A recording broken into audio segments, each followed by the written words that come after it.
Alrighty. I think it's time to go. What a week this is gonna be! What a week!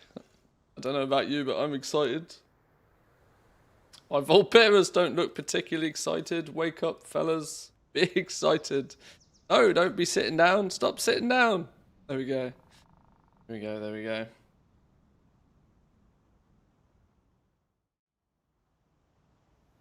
How we doing, boys and girls? Good morning. Welcome in.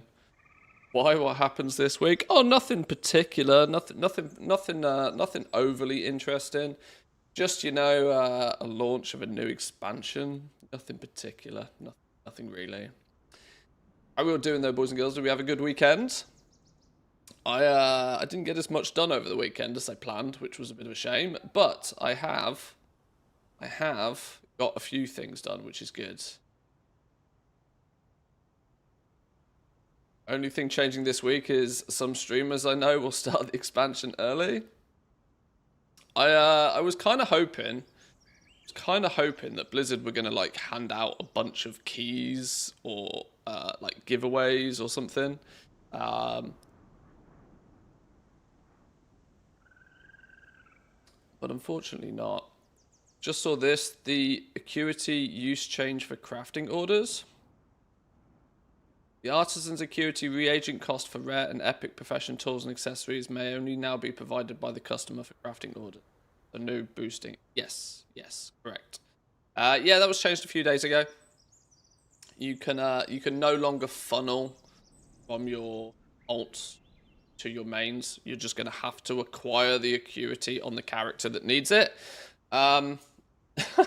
It theoretically makes the landscape look fairer for most people, but in looking fairer for most people, it actually hands an even bigger advantage for those that are willing to do like crazy things on their main character. So it's a bit of a controversial change all the same. I kind of knew they were going to change it, but I was also kind of hoping that they wouldn't, because at least it was relatively open for a handful of people and still felt fair. If you had ults, it's up to you what you do with the ults, right? But anyway. There's also assuming that they won't get rid of the shuffle. They can't get rid of the shuffle. It's too baked into how the entire system works. If they were to get rid of the shuffle, full stop, they would have had to have done that. Like, they'd have had to have created the system with that in mind. Where the reality is they didn't.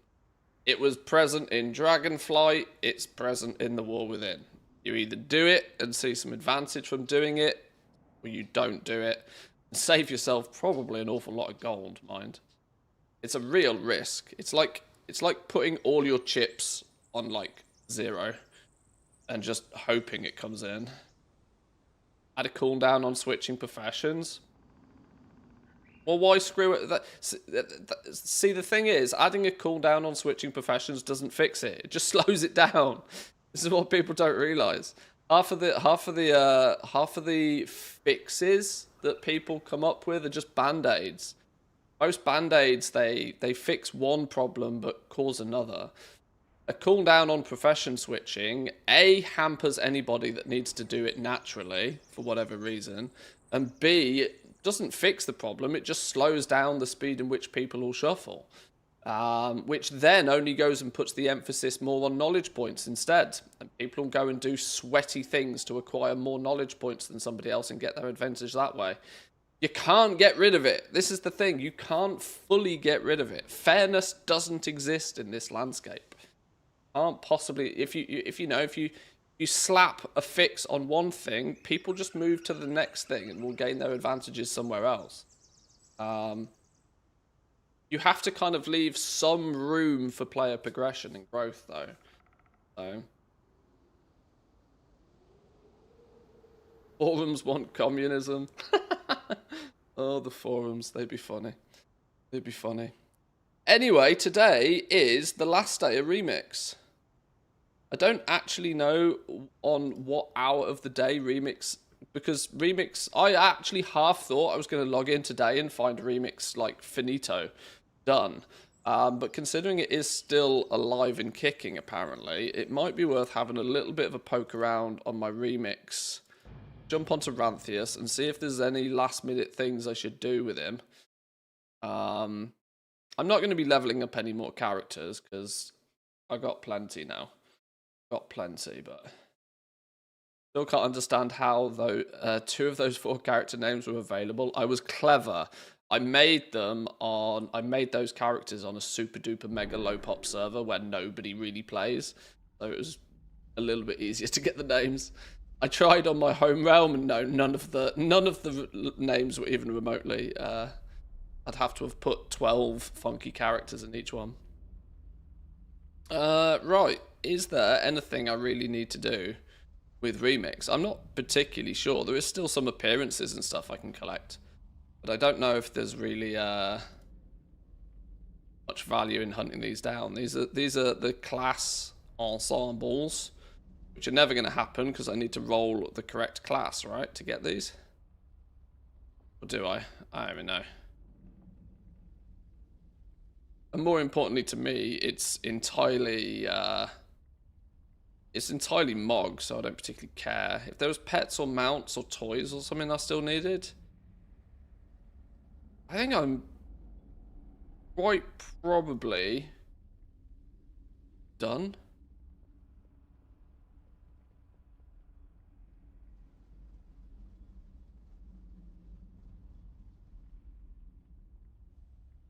So this Is that your says wallet? I don't know what all this is. Glad to see me. A little bit late in the day to be figuring this stuff out, isn't it? Really, Jack, my TV is off. Yes, this is TV is off. Sorry. Don't know where to ask this, but I'm looking to get the guide from Patreon. Wanted to know about the guide at its higher tier. Like, what does it contain? Want to see? We can. What an opportunity for some shameless promo. What an opportunity for some shameless promo. It contains anything you want it to contain. You pick a profession, it's got it. Oh, what's that? You want to know about the knowledge trees in tailoring? Sure, no problem. Spec trees, tailoring, boom. Oh, what's that? You want to understand what the patron order or the disenchanting knowledge points are? Boom, there you go. Oh, you want to know? I don't know. What are what's a leveling path for jewel crafting? Boom, there you go. Yeah, if you think you need it, it's probably in it.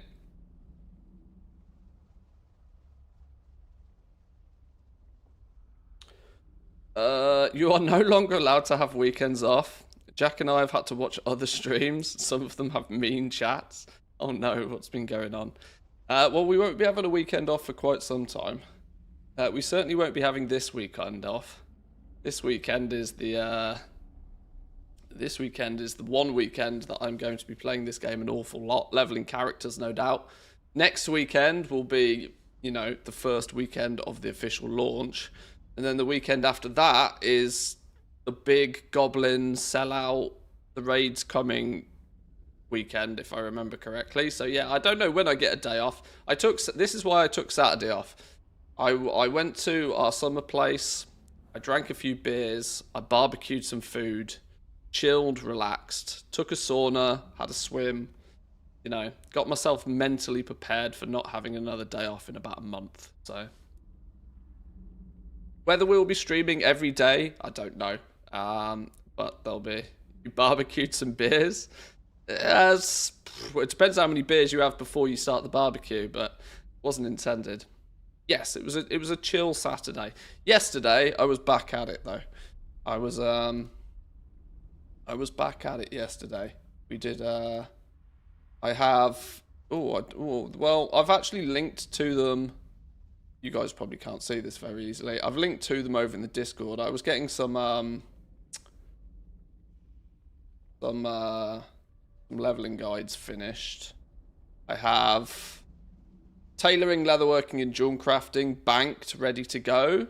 I linked them in the Discord so people can actually have a little bit of a pre-look at them. If you're not in the Discord, jump in the Discord if you want the tailoring, leatherworking, and jewel crafting 1 to 100 guides. I'll press the public button probably on Wednesday. Get them 24 hours of YouTube juice before everybody might actually need them for, you know, their intended purpose. I've got a few videos ready, banked. I want to do, whether we get to this today or not, I'm not entirely sure. There's 2 videos I want to do before the expansion goes live. I want to do a basic Goblin guide to the War Within for the purpose of YouTube, right? A basic overview. Let's say you didn't play Dragonflight. Let's say you are brand new to the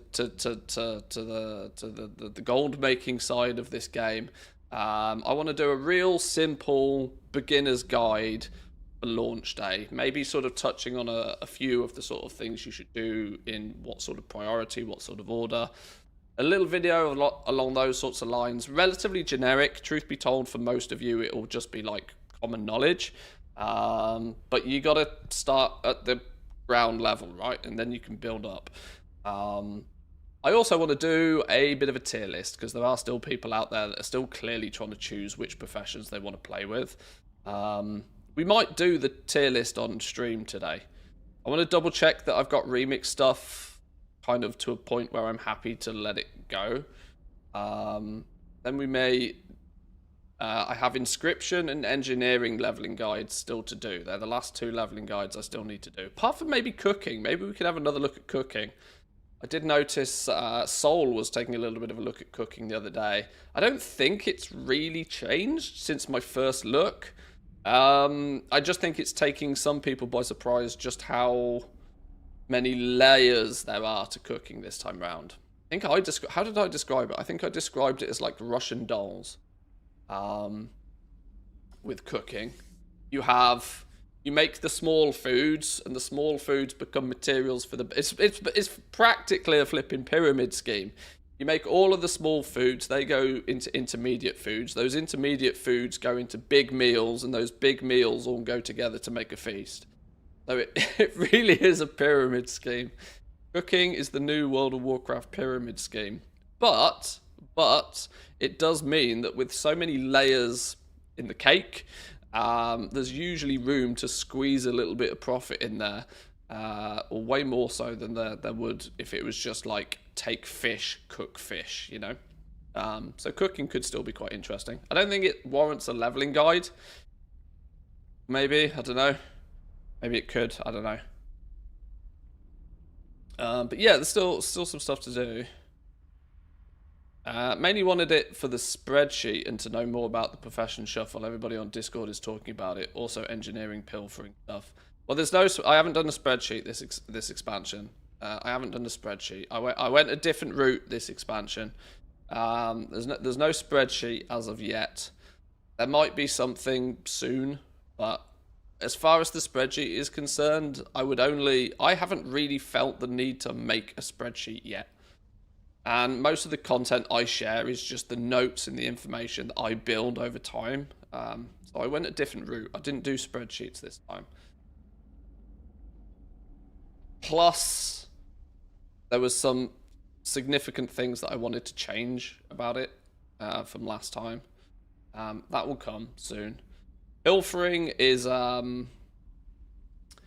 yeah, if you're looking for huge data sets, that's not where my guide is. That's not really what I'm offering. The concept behind the huge data sets of, you know, information is you kind of probably should have jumped on the beta and had a little bit of a play. That sort of stuff changes far too frequently on the beta. So like milling, prospecting, pilfering is now a new one on there. There's a bunch of those sort of deep information on thaumaturgy. These are all things that take ages. There's hours and hours and hours of prospecting or milling to actually get any reliable data, and then the next build they change it and you can put it all in the bin again, which is why unfortunately I didn't really go that route this time. Maybe if we got some spare time this week, we'll do mini prospecting tests, mini pilfering tests, just to get some foundational info. But yeah, I had to rein in my expectations a little bit on the basis of that I want to do everything, but I had to decide, right, what am I going to do? And so I've gone the route of providing detailed structured information for leveling, where you get your knowledge points, where you might get roughly your first 100 knowledge points for each of the professions, and then a little bit of an overview of the spec trees to help you decide your builds. Like, that's what I wanted to get done for launch. I'm only one person. I can't, even doing this full time, I still am only one person. Do you have a knowledge point source video coming? No, I don't, Mr. Kachak, because I'm going to link everybody to yours. I'm going to link absolutely everybody to your video. I haven't actually integrated it into the guide yet, but I should do that because there's no point doing it again because yours is absolutely perfect.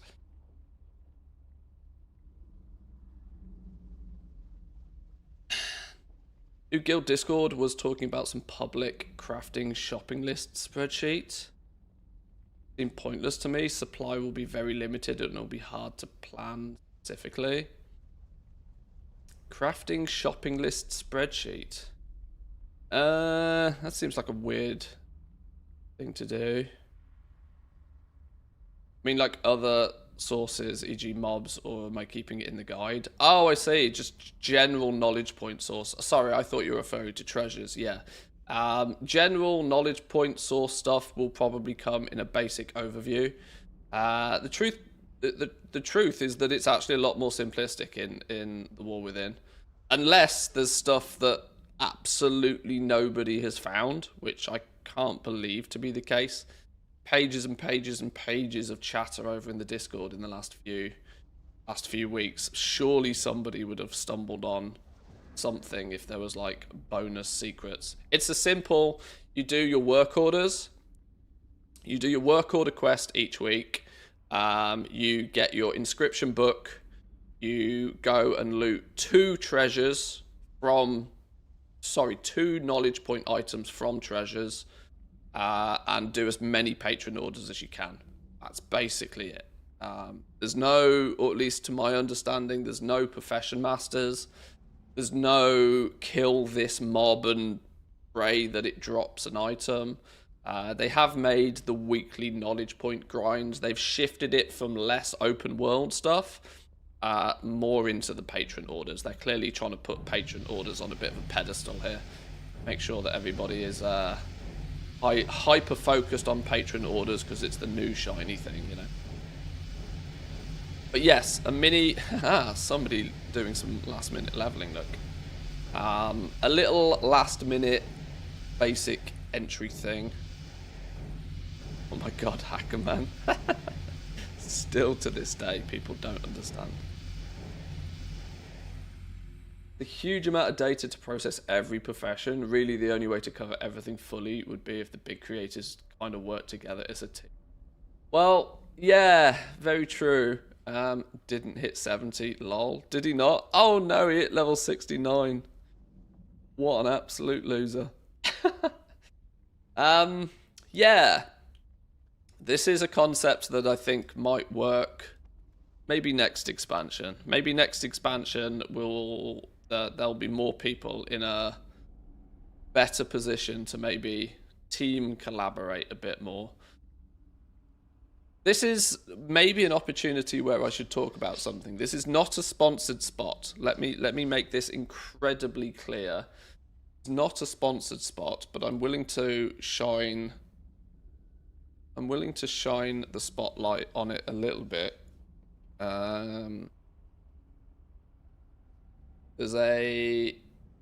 You may or may not already know, there's a new website recently launched called Gold Capped. This is nothing to do with me, by the way. Nothing to do with me.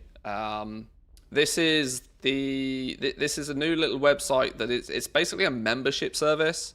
The monthly membership service. It has a bunch of guides. The main thing it seems to be doing quite well is there's a few creators working on this that is did ads literally play the very second I said that? That's quite funny. This has a few content creators that you may already know working on it. Hickons is making a few guides for you who follow streamers. Zanzaful is working on this a little bit. YouTube side of things, you've got Boofy. Boofy, I believe, is actually the guy that well, in fact, I should maybe be slightly more transparent. Boofy is, yes, the person that has built this. So yeah, there's a bunch of content creators that are working on this. Boofy, Hickon, Zanzaful, Wowtime. Billis has chipped in. And there's a few more guys working behind the scenes as well. This is proving to be quite interesting. For the sake of transparency, I was asked if I wanted to help out with it. But this was before I was launching and before I'd made it publicly known that I was producing my own guide. So I initially declined to help out, mostly due to it being a little bit of a conflict of interest. But it's one of those things that if it does take off a little bit, and I wish them all the absolute best of luck with it, if it does take off a little bit and ends up being a good resource that is maintained and is well looked after, then maybe we'll see. Who's the website owner? I'm pretty sure it's Boofy. I'm pretty sure it's Boofy. Fun fact, fun fact: the website being called Goldcapped. This domain, I tried to buy this domain about a year ago, and it was already taken. I looked at picking up this domain, but somebody already owned it, and I suspect Boofy probably had to pay quite a lot to get this domain. Let's put it this way: the domain cost more than I was willing to pay about a year ago for it. So.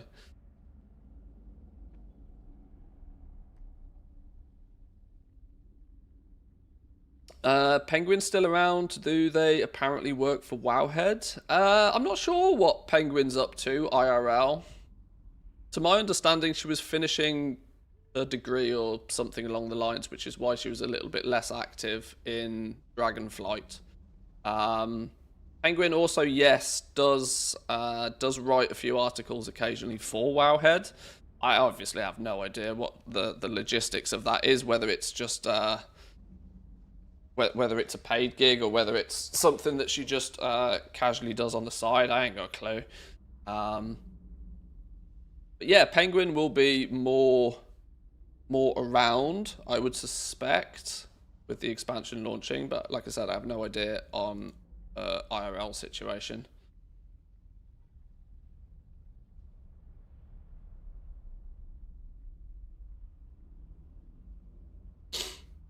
Gonna spend 100% of my time in the game sat in one room instead of 95% of my time.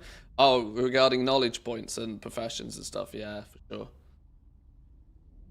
I wonder how many strats will be destroyed from the beta build. Well,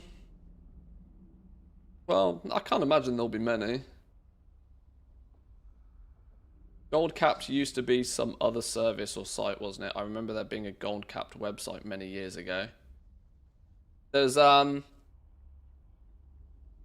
yeah, gold-capped was owned by, like, surprise, surprise, an actual, like, gold company.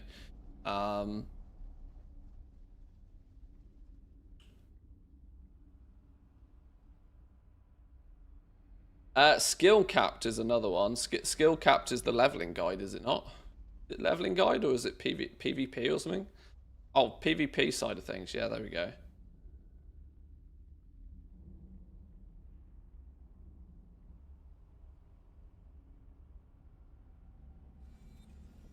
Is it PvP and Mythic Plus now? Is it skill capped? I don't even know. Let me have a quick little poke around on these vendors then, see if there's anybody that's got anything to sell.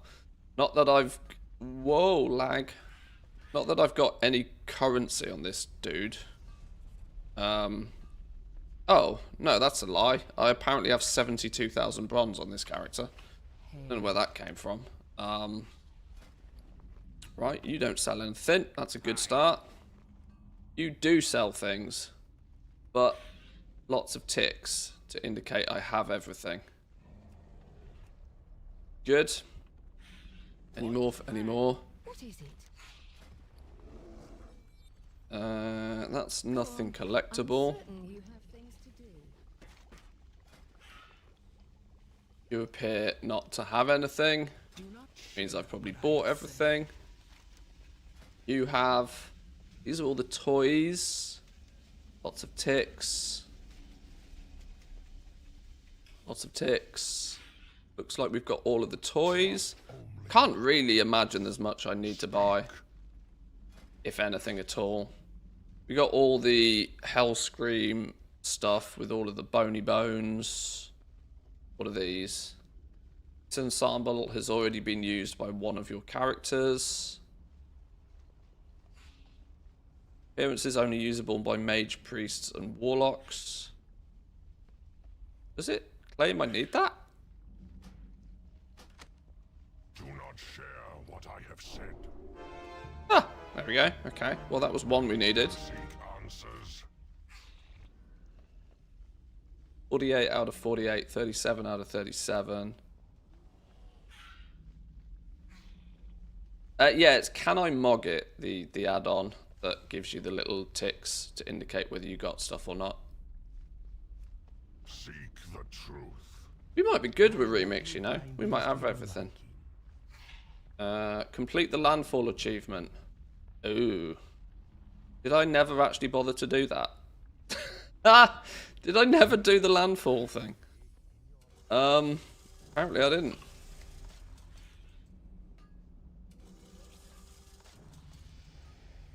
Campaign landfall. Huh. Never did it. Well, well, well.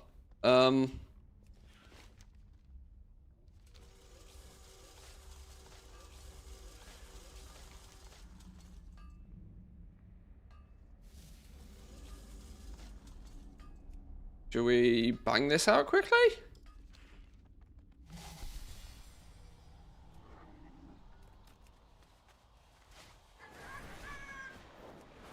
It's not long and you get the class mog recolors of the trading post stuff. Oh, okay.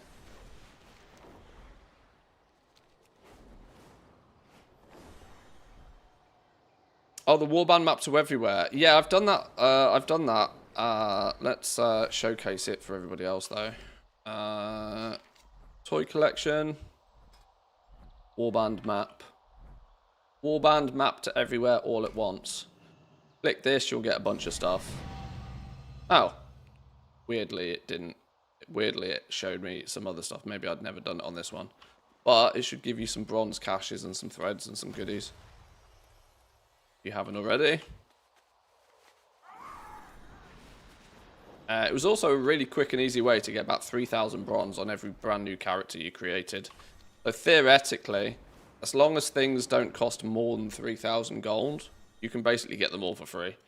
Just have to create a new character, press that toy, use the bronze to buy the thing, delete the character, rinse and repeat. Bit cheesy, but any bronze items that you may still be missing, as long as they're under 3k, they're basically free.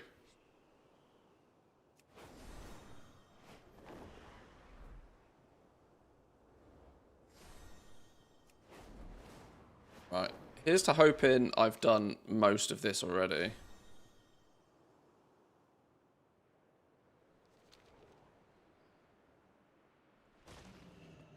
Speak, friend. Farewell. Take me to Dalaran.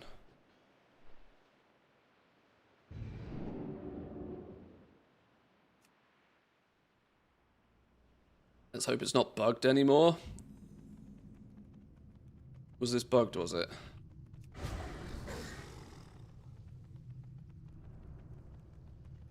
I need to make Ranthius GM of no refunds, actually. This is one thing I was this is what we'll probably do. What are we going to do Wednesday? Maybe Wednesday. I'm going to just do... Wednesday's stream is probably just going to be the sweatiest stream of mine you'll ever see, because I'm going to sit there and do nothing in game other than accept guild invites. I'm going to stand there and accept guild invites. Yeah, that's basically it. We're gonna we're gonna accept guild invites and we're gonna do a Q&A session. That's literally gonna be Wednesday's stream, unless we have anything really pressing to do. We need a US guild. I don't have an NA. I don't have an active NA account. If I did, I would set one up myself, but not like every stream. Well, yeah, kind of a little bit, but I'm actually going to do it deliberately this time. 10,000 gold membership? No, no, the exact opposite. I hope to.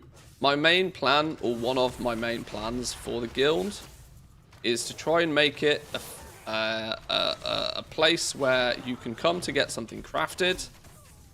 If you are a crafter, you should be able to find some business. And with a focus on crafting in the guild, should mean that when you need a tool made, or a piece of gear made, or an item recrafted, or whatever the case may be, it should, in theory, end up being one of the best places to get such done. I've kind of had a bit of a thought to maybe try and enforce a bit of a price list on crafts to ensure that people sort of, you know, make their bread. I don't know how to deal with that though. We're clearly not in the right spot.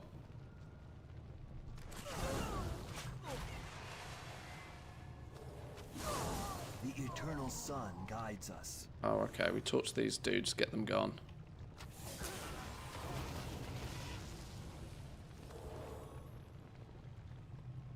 Glory to the Sindora. 2. The dark times will pass. We will persevere. I mean, I was thinking about this a little bit, and an enforceable, because it's easy to enforce a price list for crafting, right? Price fixing, now we're talking my language. It's easy to enforce a price list for crafts. Simply because if you don't follow, then you just get booted. It's easy. But the concept behind it is it so at least it means every crafter that fills orders kind of gets paid. The only problem is because guild orders do not follow the same pattern as public orders, it's entirely feasible for somebody to log on, hoover them all, and just like, yeah, I don't know how we would distribute. I don't know. It might, the whole concept of it might actually promote more sweaty play. What are you doing? How have I never seen this down here? Time is money, friend. Huh. How have I never spotted this before? Anyway.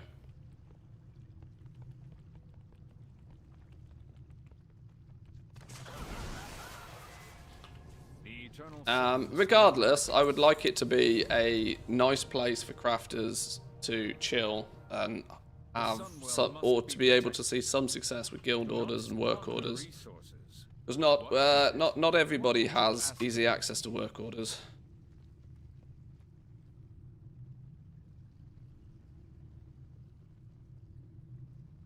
New craft sim update is out. Maybe it'd be good to test it on the beta.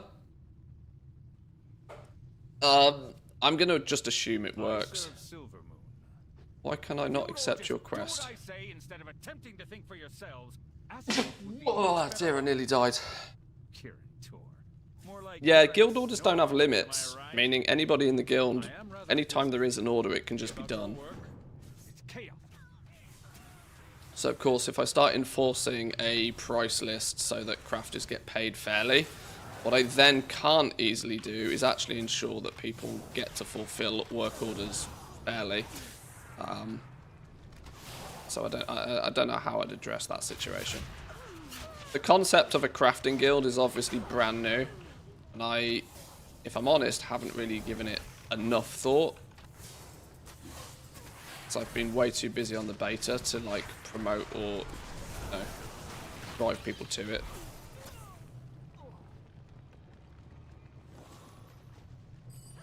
I can see why this was a hyper spawn spot, you know.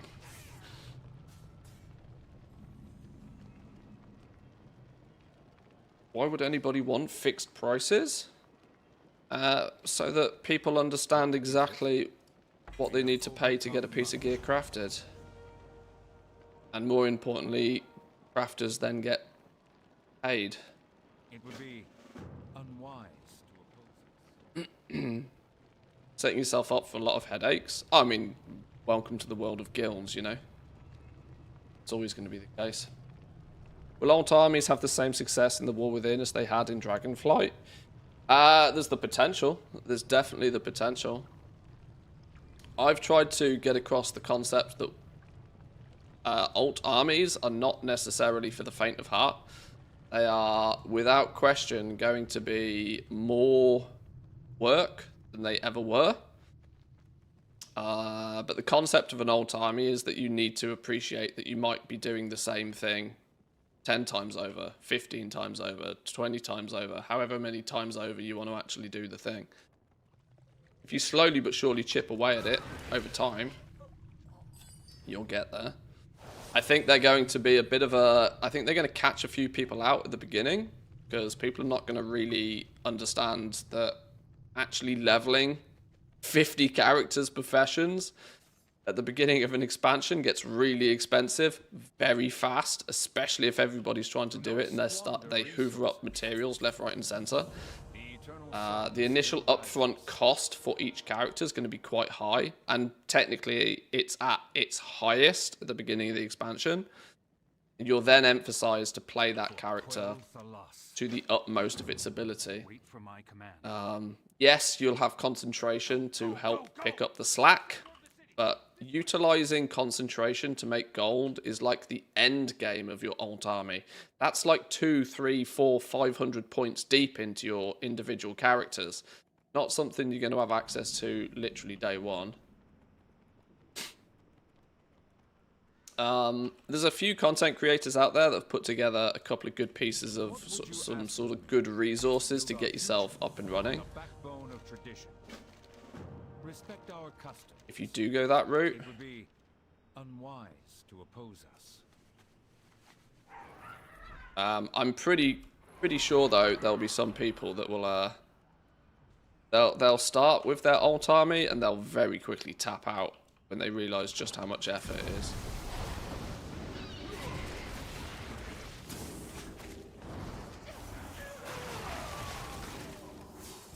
Can we actually kill Jaina? Oh. Okay. Don't think we're meant to do that.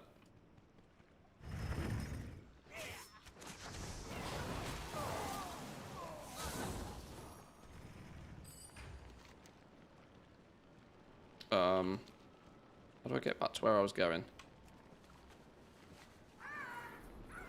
Why can't I fly here? Is this a phased... are we in a phased area? We must be. What's going up here? Some dragons freed.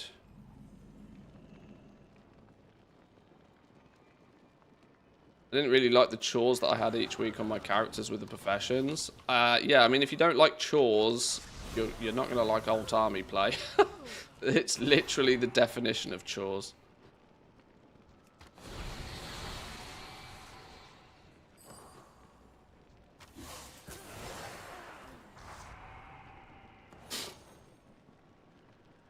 One of the reasons why alt armies are good is because it's too much work for most people. Yeah, that barrier to entry, like some people cry at the time and effort it takes just to level 1 profession up. You try and multiply that, well, quite literally multiply it.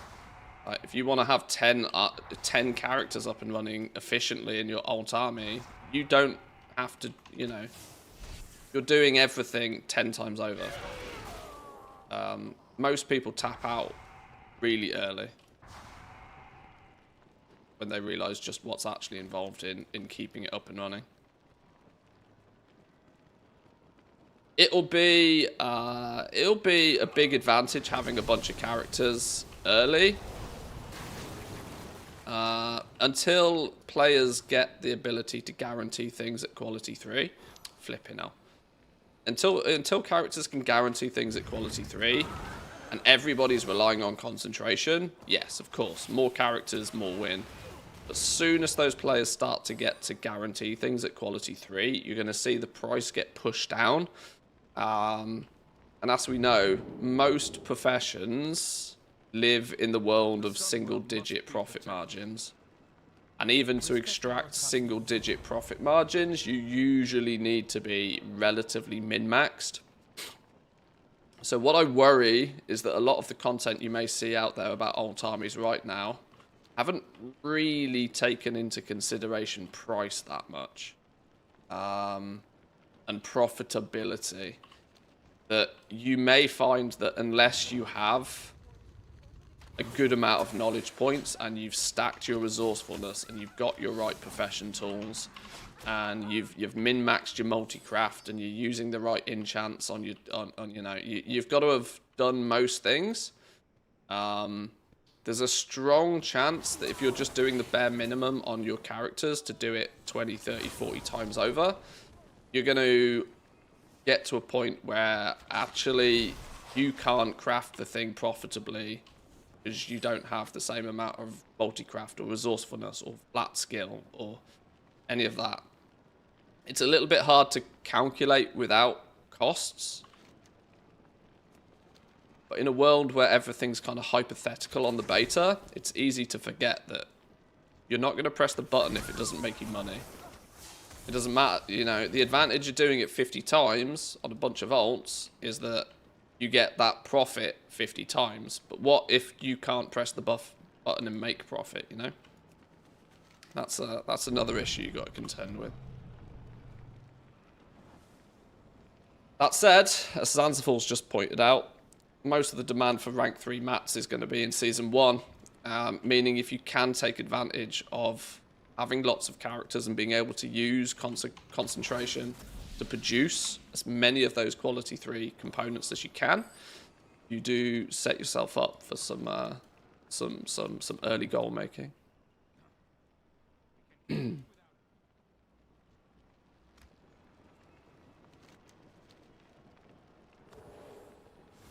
I serve Silver Moon.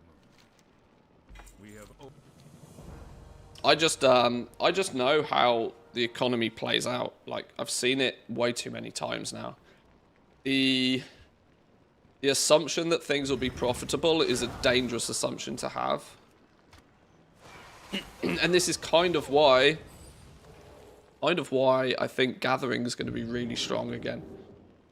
Just simply because Gathering is also beholden to quite a lot of continuous effort, and the restructuring of materials is going to limit the amount of top quality materials that exist, and is going to drag the prices of materials further apart. In Dragonflight, we saw basically all of the materials cluster together in terms of value.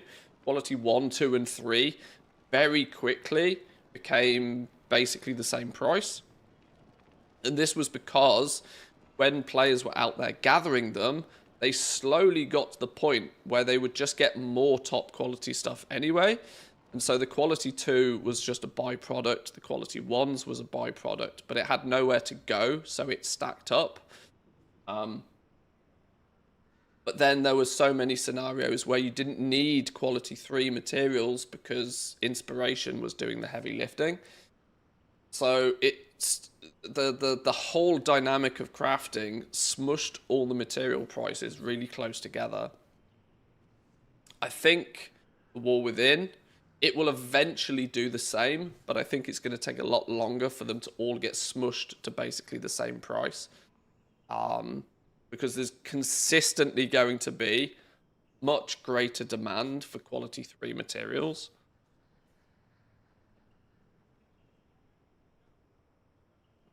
But we'll have to see how it plays out.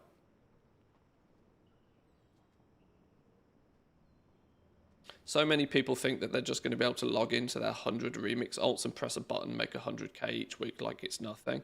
Yeah, you might be able to do that, but you might need to spend 50k on each of those characters first to get them in a position where they can press a button and make a smaller bit of profit.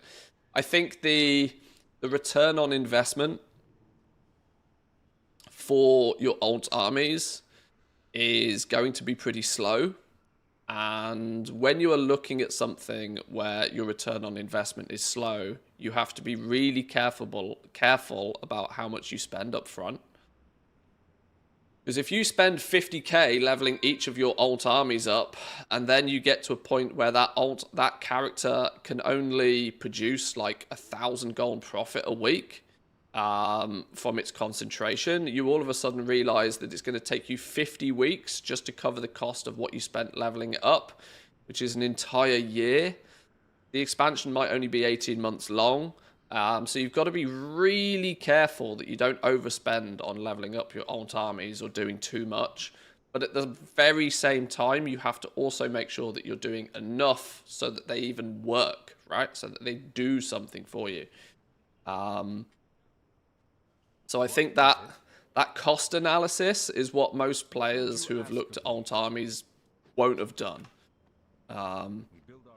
They'll just assume that, oh, I've got loads of level 70s, then they're just going to print money. They're just going to print gold every week. They will, but how much is it going to cost you to get them to that position? But we'll see. It used to be that, like, setting up multiple characters, the initial investment was actually having to level the characters, and then once you'd leveled them, it was pretty quick, pretty easy, basically cheap to get them to a position where they could print something. The example I use is Dracothists. It cost you basically nothing to get set up with Dracothists.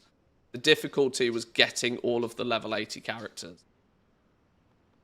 Once you'd actually got that character at level 80, it was maybe an hour's work to get your Dracothist recipe and to get alchemy leveled up enough so you can press the button every day.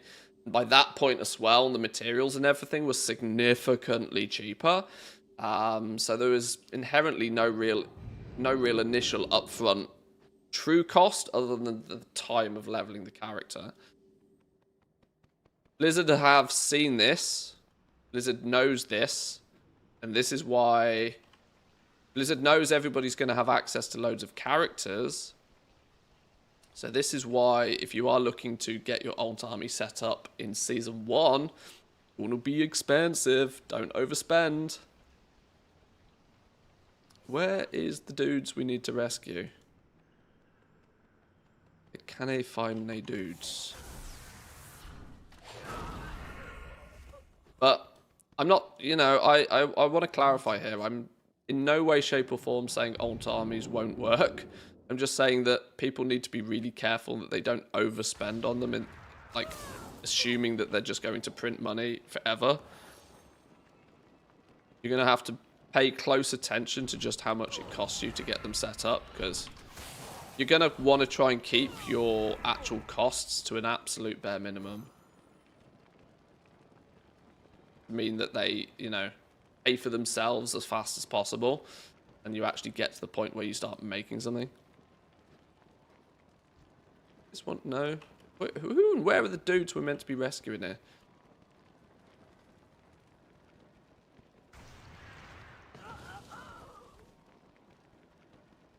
There's maybe?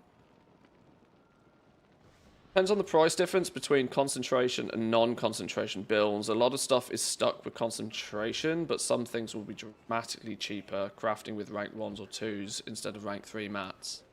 I kind of still wonder how the player base is going to take to this. Because, at least for Season 1, there's a strong chance that players might just have to deal with the fact that they can't afford rank 3. It's going to cause a bit of backlash if it ends up being that way. Potions and flasks specifically. I've done more maths in this area than is probably healthy. And flasks and potions are basically not going to exist at quality 3. They'll exist, you'll be able to buy them, but boy oh boy are they going to be expensive. And they're going to be in very limited supply for Season 1. which will mean that if your raid leader, guild leader, whoever starts to dictate that you need to turn up to raid with like quality 3 everything, you're going to have to start reminding them just how much that might cost.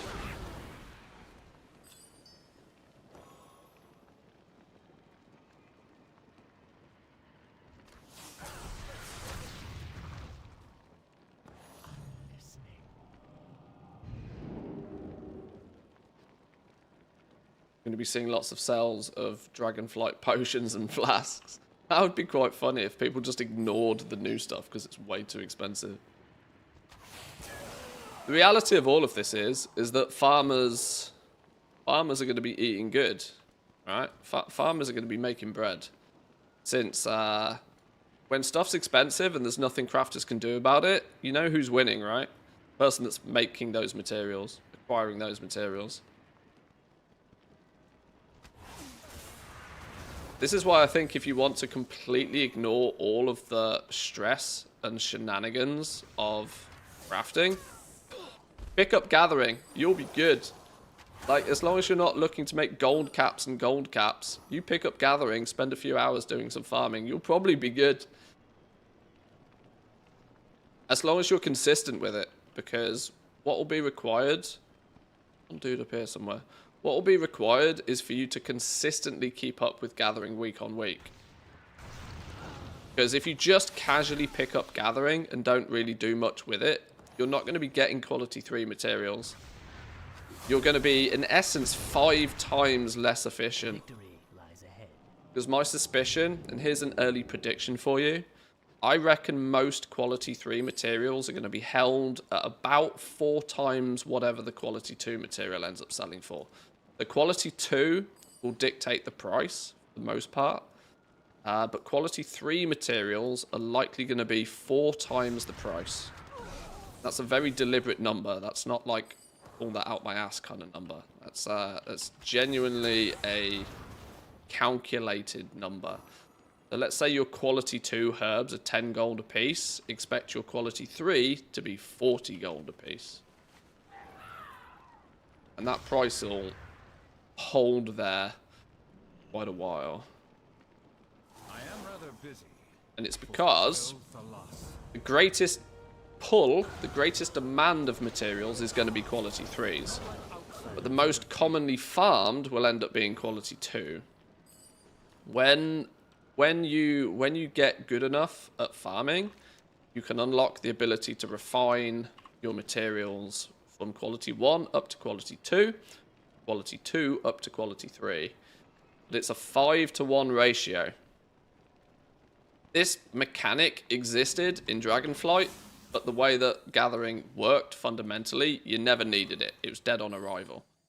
This time, though, I think could be a little bit different. This time I think that people are going to actually look to refine up their materials into the higher qualities, but of course only when the price is allowing of that to happen. If a material goes more than, if quality 3 goes more than 5 times the price of quality 2, people will just buy quality 2 and turn it into quality 3. This is why I think quality 3 will sit at about 4 times the price of quality 2.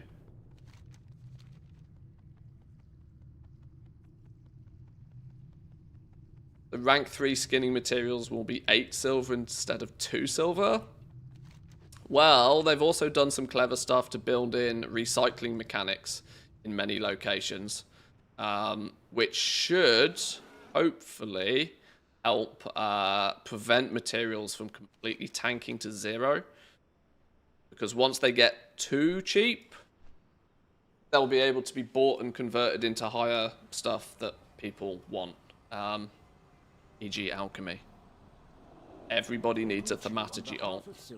Once you understand the thaumaturgy system in a little bit more detail, you'll understand that it practically, or at least by design, shouldn't allow for any single farmed material to tank to absolute 0. But you know, depends how much people farm, I suppose, doesn't it? She's purging the horde from the Kirin Tor. She's gone too far. Do you think crafting rank 3 weapon enchants and saving them till the opening of the raid is worthwhile, or will the material cost in the first 2 weeks be too high? Let me just look into my crystal ball for a second. There's no way to know. There's no way to know. The concept of crafting is don't wait for a greener day, right? If you are able to craft something and you are able to sell it for a profit, do it. Don't hold on to stuff. If you're able to craft it and sell it for a profit, take the profit and run. Do it and move on. Because if you the longer you hold on to it, the greater the chance is of the market going in the opposite direction, and then you ultimately end up losing gold. If you can take a profit, take a profit, because then you get more gold back than you spent, and then you've always got that gold to spend and do the process again in the future. I rarely suggest holding on to stuff in the hope that it will be worth more tomorrow. If it's worth more tomorrow, craft it again tomorrow. Make twice the profit. That would be my advice. Portal to Dalaran, portal to Domination Point. Are we going here now? Are we done? Was that it? Did I get an achievement? Were we done? Oh no, there's a new quest here, look. Blood and thunder. Come what may, we fight on. Is that it? Wait, hang on. Fear nothing. What are we doing here? The horde shall prevail. Take Tac-Tac's kite to Emperor's Reach. Where's Tac-Tac? Who? Wait, hang on. How's it juking? Take off! Right, let me catch up with chat. I'm doing bad at keeping up with chat today. The amount of niche markets with concentration and shuffling makes it impossible to make sure that every corner of the market is covered 100% of the time. I think concentration is going to have a bigger effect on the economy than I think we realise.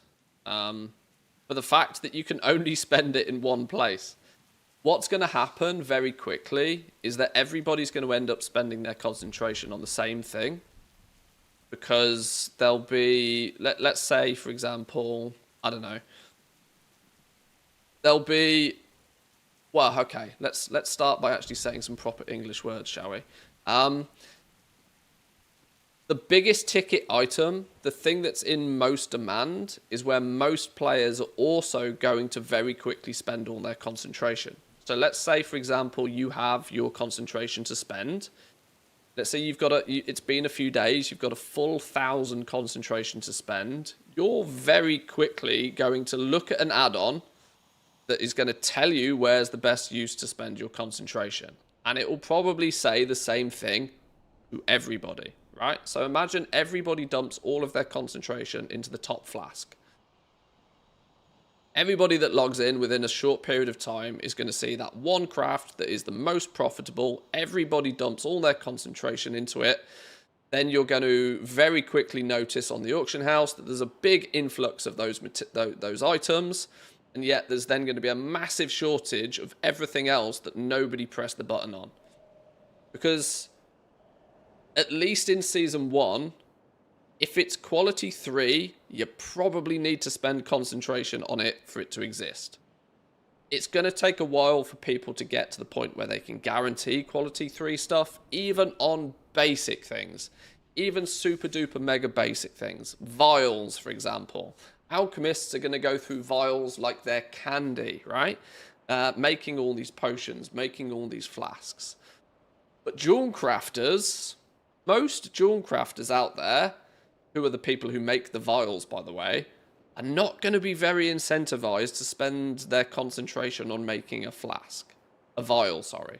Why would you, as a jewel crafter, make a couple of vials for a couple of profit when you could instead put all your concentration into making a big shiny meta gem?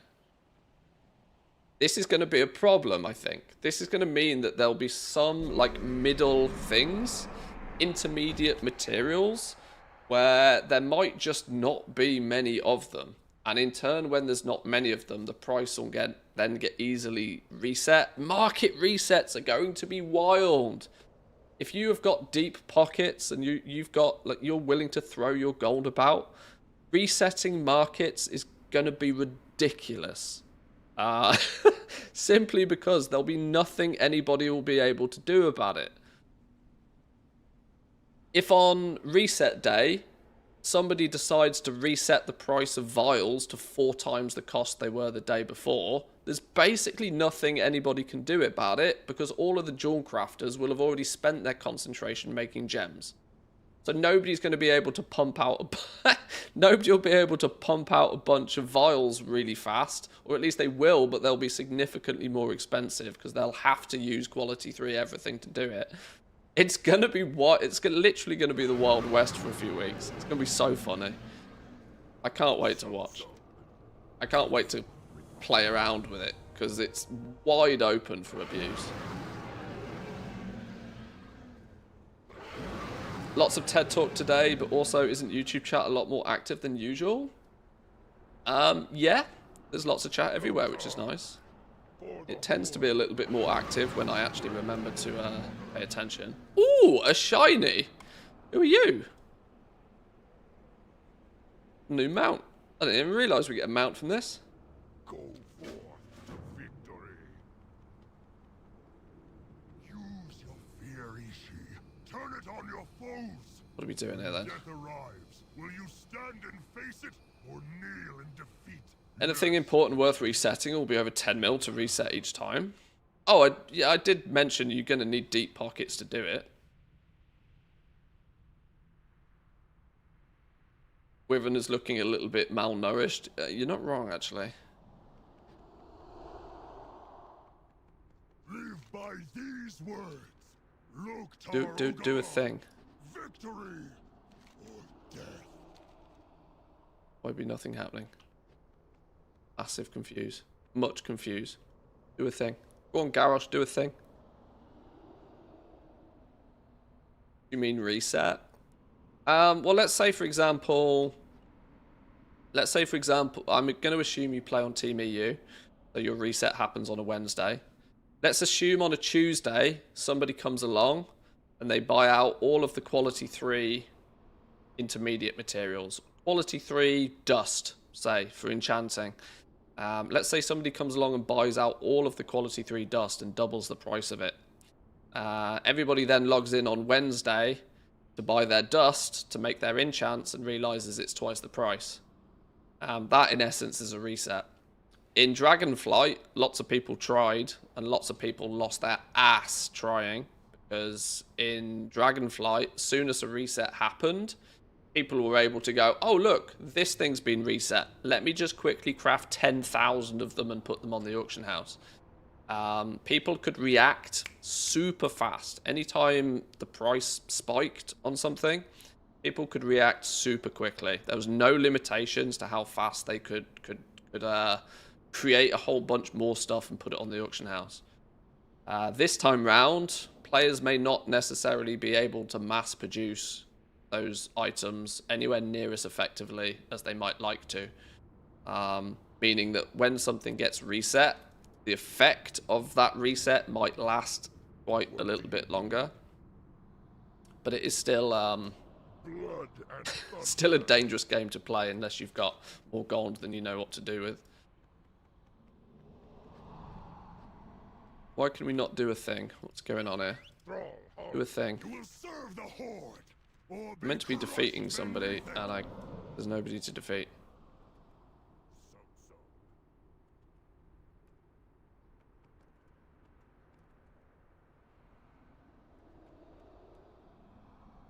Go back up. We are the Horde. Strength and honor.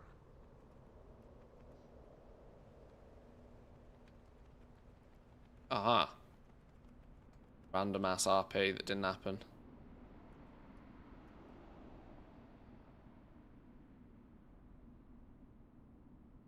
Not sure if it's a beta thing, but you can't convert transmutagens to quality 3 unless you're a goblin or a Colteran. There's 2 skill points missing. You're at 373 points out of 375, even with max skill and blue tools. Transmutagens themselves have no quality, so there's nothing you can do about it.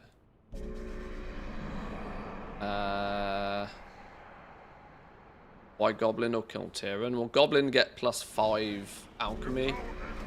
Colterans get +2. I hadn't noticed that myself personally.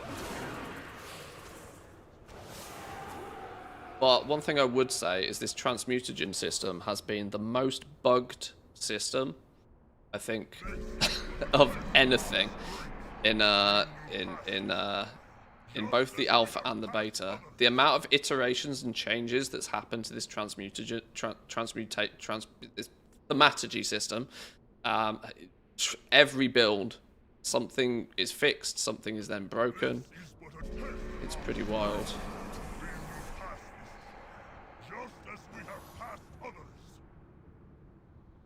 What's the best site with full 7-day heat maps with pricing? Well, you want the Undermine Journal, don't you? But it doesn't exist. Does Undermine Exchange do heat maps like that still? Or it does? In the end, it is not Varian, but his whelp who comes to feast me. You run bravely to your death, young one. I will not. That was the most confusing minute of my stream ever. Oh really? Did I butcher that description? Okay, let me put it this way. Thematurgy is cool, but it's probably going to be still broken when it goes live.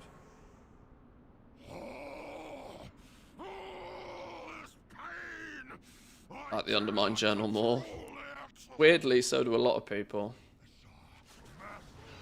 Oh, Chief, I have failed you. Transmutagens have the same quality as rank 1 reagents, also known as 0% bonus. So yeah, quality 1 doesn't get any bonus. Quality 2 gets, is it 25% bonus? And quality 3 materials give you a 40% skill bonus, on the assumption that you're using all of them. Any material that can be quality, they're the ratios. What you will find with a lot of crafts though is the weighting of materials is different per item. So let's say it uses basic leather and a rare hide on a single craft. Changing the quality of the hide probably has a much greater influence on the overall skill than changing the quality of the leather. On nearly an item by item basis, Blizzard has balanced the ratio. Only the strongest may dwell in Usually making it so that rarer materials have a bigger impact on the overall skill. Boom! There is much I do not Landform campaign. this artifact. The weak will Mount. pull this Shah energy. Ensemble. Will master it. I think that is At least the probably human prince is dead. the last thing I'm going to do on Now Remix. knows the price of this continued defiance. I've also noticed half my weak auras. Oh no, some of my weak auras are still Much working. to think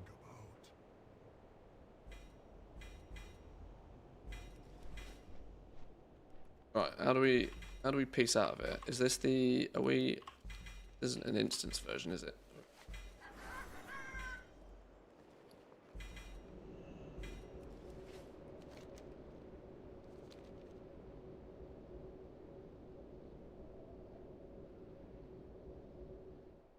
Bought all bronze rewards? I think so. At least in terms of mounts and toys and that sort of stuff, I have everything. Yeah, there's nothing in here now. I'm pretty convinced I've got everything I actually want. Pretty convinced I've got everything I want. Am I safe in putting Remix to bed now? Is it the end of an era? Is Manthius Paragon of the Mists a job well done? What did we end up on? 13,800 agility. Nice. Pick all on each vendor. Behold the wonders of Pandaria. Oh dear, why did you go and say... Why did you have to go say that? What's this one? Right, one of you. May the red crane live forever in your heart.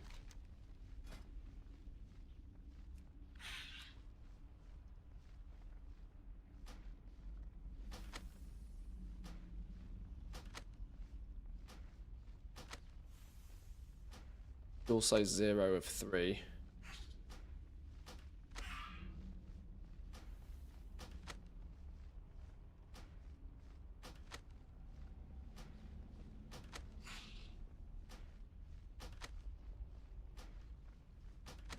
Right, start with those. Slow down. Life is to be Du-du-du-du. How much bronze we got left? 27k? All the things juice.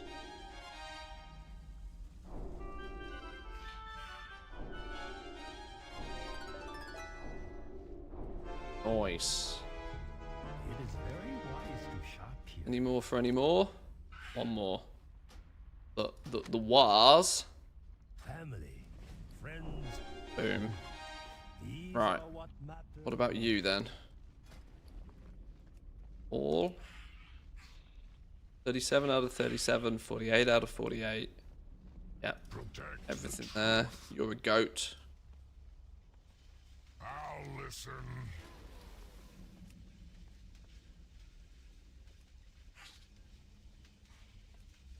Farewell. Speak. Nothing from you. What are you after? Nothing from Are you you. sure we'll meet again? What can I do for ya?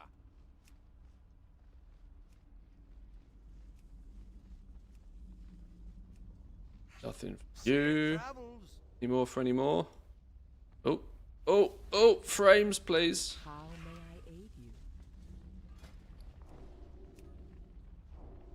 Be careful. Speak your truth. Oh, God. What is this? Oh, Lord have mercy. Lord have mercy. Okay, maybe there is still some more I need. One of you. You. That says 29 out of 29. 42 out of 42. 33 out of 37. Weird number. 67 out of 68. Are you mad? You spend 5,000 bronze to get one appearance.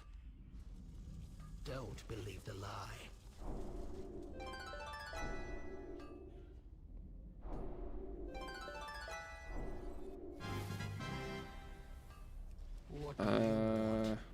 Any more for any more? Okay, I've run out of bronze. Need to log on to another character that's got bronze. Apparently I've got 70,000 bronze on Nerf frogs. Trust yourself. Find out, shall we? Nerf frogs. Some of these character names are going to be so silly after the event. Nerf frogs is going to be a ridiculous character name. Do I do them in order just to double check that I've spent all my bronze on these? Maybe I should. Nerf monkeys, yeah. I think they did eventually, didn't they?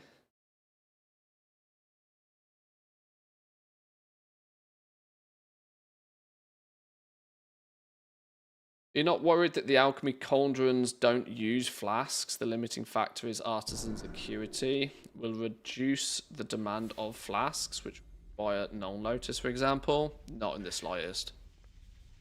Not in the slightest.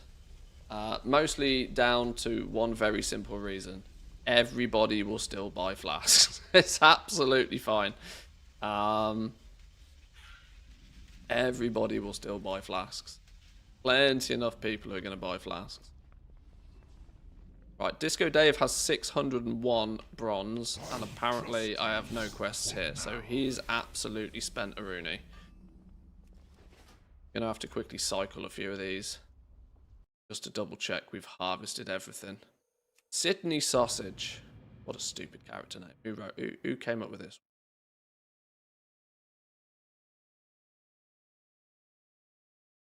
Tomcat Tours is awesome for this. He did a great job with the remix editions. Yeah, a few people suggested Tomcat's add-on for this.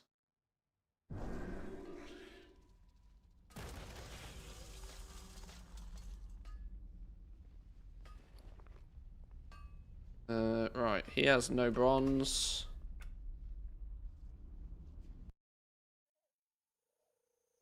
Bronze Mule. Surely Bronze Mule has bronze, right?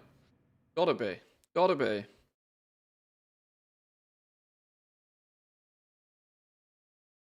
Blame Manthius for the Gulp Frogs nerf? Oh, yeah, it's clearly my fault. Clearly my fault. Ah, what are you gonna do? Got my cloak nerfed and got it back to where it was before and some. Hashtag not bothered.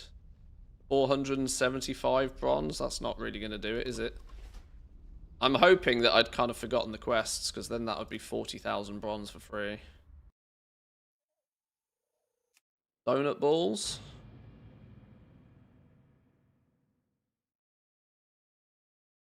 These are all the characters you're going to see a lot more of in the next few weeks. Each of these is going to get assigned a profession, and they will just do whatever the hell they can do to get that profession as far forward as possible.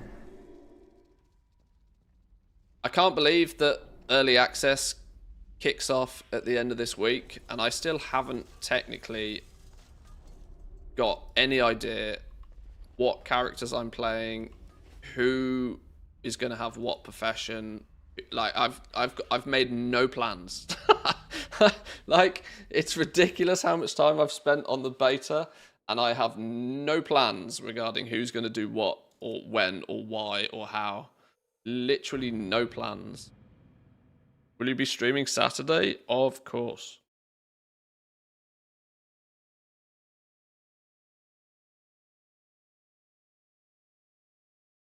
Do you not have an existing crafting setup?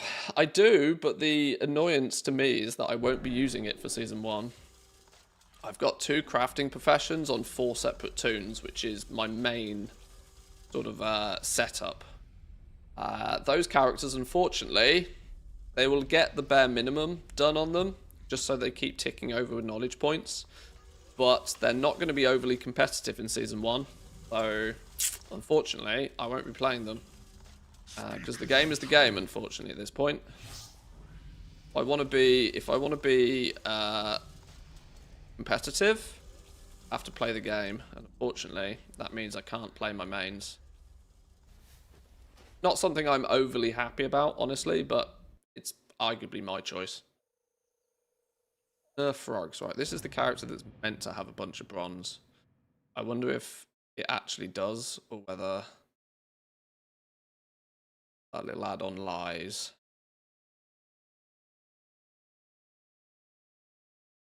Time has flown past these last few weeks. Had to decide main 2 days ago. Yeah, I've not even started the process. I'm really not sure who's doing what and when. All I know is I'm going to designate 1 character to each of the main primary crafting professions, and the second profession slot will be used for shuffling as much as my sanity allows. If my sanity doesn't allow, then I just won't do it. Aha! 69,000 bronze. This character did have a bunch of bronze. Nice. Tell no lies. Buy some stuff. All. 29 out of 29. Right, let's methodically go through these and find out what we need. 102 out of 120. One of you then. 24 out of 32. 0 out of 59.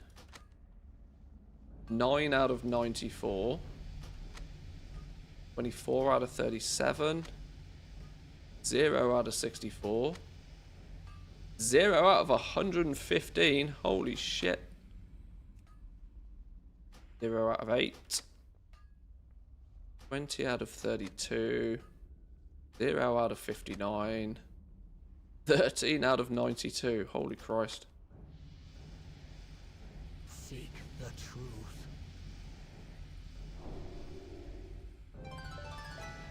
Alright, all the things is going to have a heart attack now. Where's...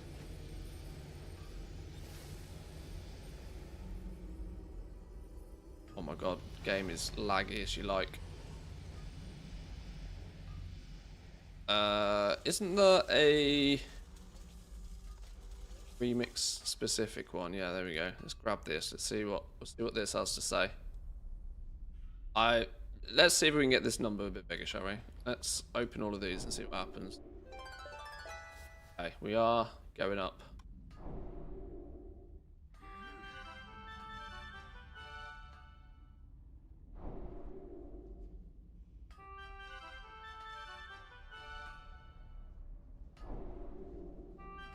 Any recommendations for add-ons to use for crafting?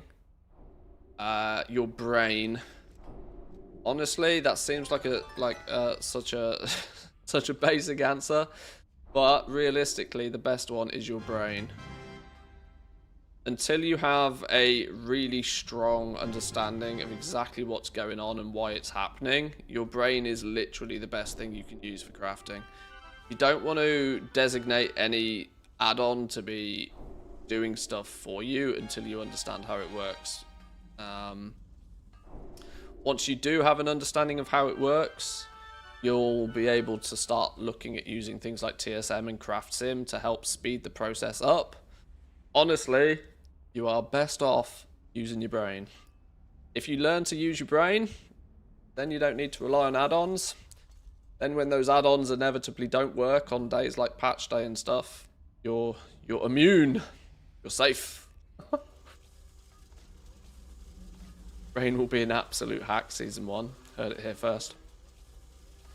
If you don't have a brain, then go do some gathering.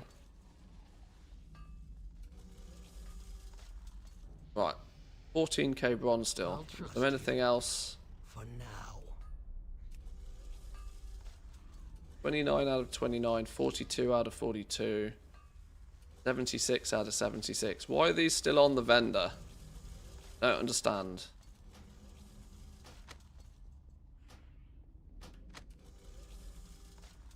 Go now.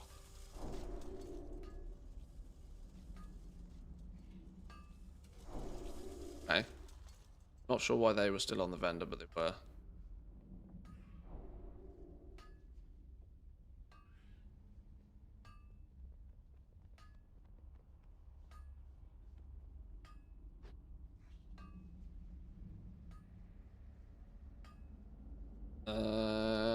Maybe I need more characters with... We're going to have to dive onto account number 2 maybe to find some more characters. Maybe. Goblin Guide to the War Within is the quick fix for no-brain players. It's very true. Very true. Shameless promo. Very true. Much zoomies and Karendy's nuts. Let's see if these guys have got any bronze. The map toy on each character for some free bronze. True. True. Hello, what's going on here? Arcane Tink with the raid. Welcome in. Good morning, good morning. Good morning, good afternoon, good evening. How are we all doing? Are we good? We good? Thank you very much for the raid. I appreciate it. You've actually beat me with your number of hunters? Not possible. Lies. Lies. I don't have any hunters. If you've just joined, we are harvesting the last remaining stuff we possibly can from REMIX. Last day to do it, so it's leaving it all to the last minute, because of course that's the best way of doing everything, right? Got some pet collecting done, a few other things. Yeah, this is a good part of the good time to just kind of like tie up those loose ends. If you can get a few bits and pieces done, finish them off, tick the boxes before we move on. I know for one that whenever I go from one expansion to another, I almost never look back. So anything you don't get done whilst the expansion is still technically the current expansion. So those last minute things worthwhile doing.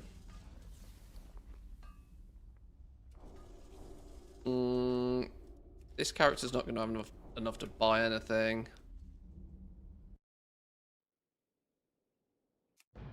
TSM prices don't update fast enough to give you accurate prices though when you want to craft something. I always manually check mats, which is hence why I sort of, you know, refer back to my previous comment that the best add-on for crafting is literally your brain. If you have to do some napkin maths occasionally, do some napkin maths, but add-ons are helpful to, you know, help you with the repetitive stuff. But until you've figured out exactly what's going on and you're absolutely sure that it is what you want to do, doing it manually is always the best way. Whoa, 1650 pets by the end of the year? That's like nearly all of them, right? There's not, is that not literally 100% pets at this point? Is there many more coming in the War Within? There must be, surely. That's a lot of pets. I am nowhere near those numbers, but good luck with that one. 4,768. That's not quite 5,000, is it? What if we use the toy on this one?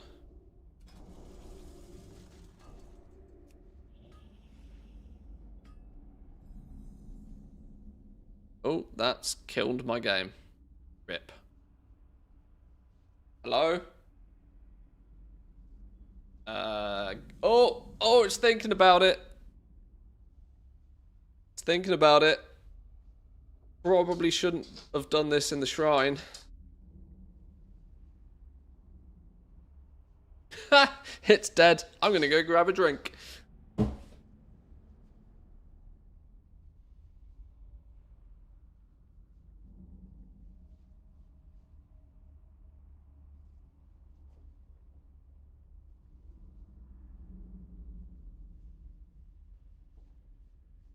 It is literally dead. Oh dear. Pressed one toy, nuked my game client. Gotta love that, right? It actually discovers GM Island if you watch the discovered text. Does it really? That's quite funny.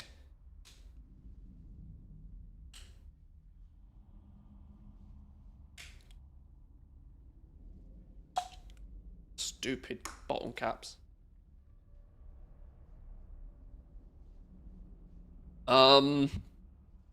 Okay. At this point, I am willing to admit defeat and claim that it is actually dead, isn't it?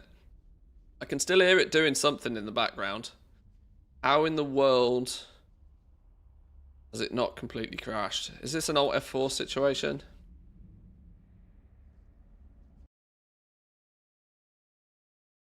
Rip.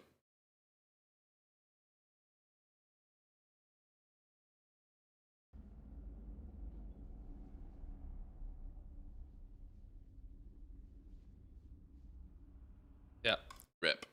Try again.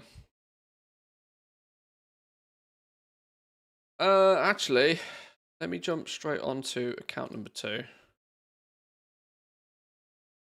Because I'm quite sure I've got plenty of characters on account number 2 that have got stuff. Oh, okay. What's going on here?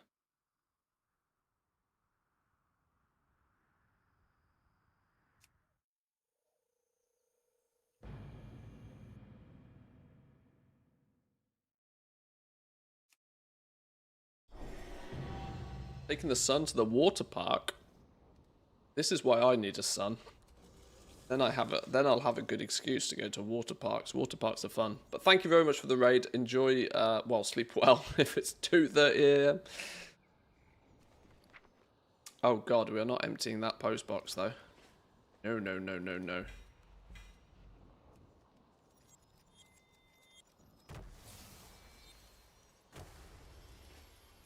Water park? Ha, you'd have your son on another account farming. Hey, hey. True. But we'll have none of that.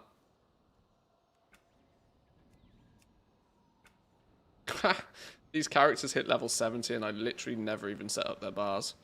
Funny.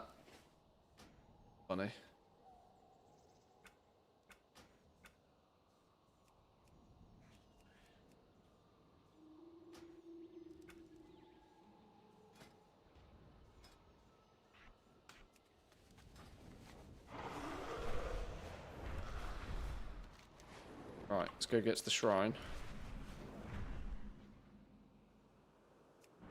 Yeah, I'm gonna go do the 70k quest. That's the win.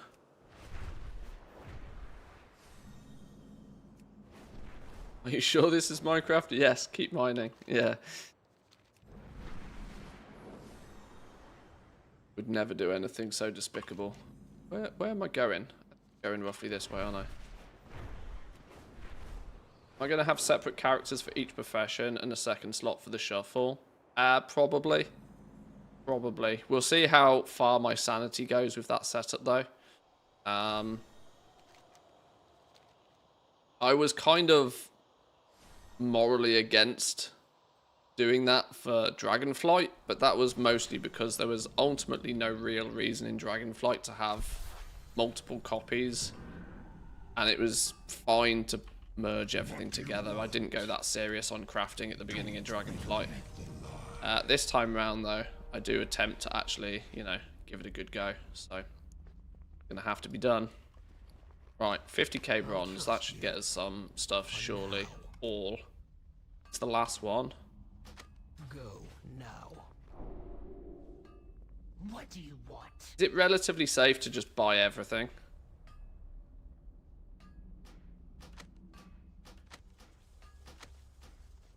It's on the vendor, we probably need something from it, right? Isn't that kind of like the theory here?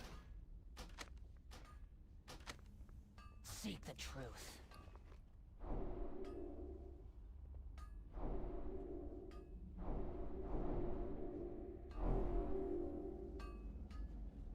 Go.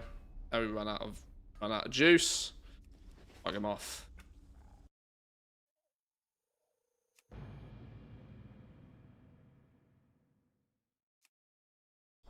As far as I recall, if you can't gain anything from it, it won't let you use the item. Oh, okay.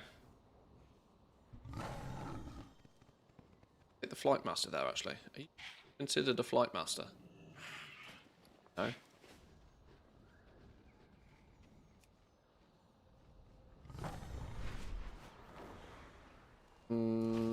Fly me to the shrine, please. You don't have enough money?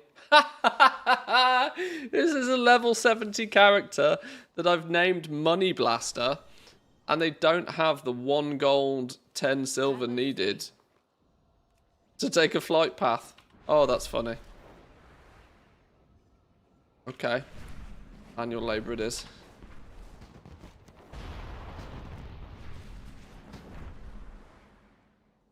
Can I access Warbank Gold? Well, that's a good point. I probably can. I'm not going to try.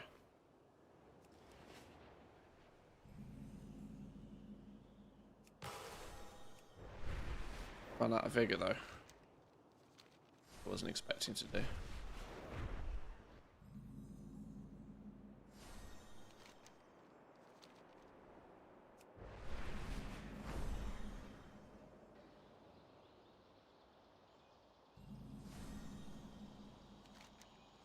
Right, we're good. We're fine. We're here.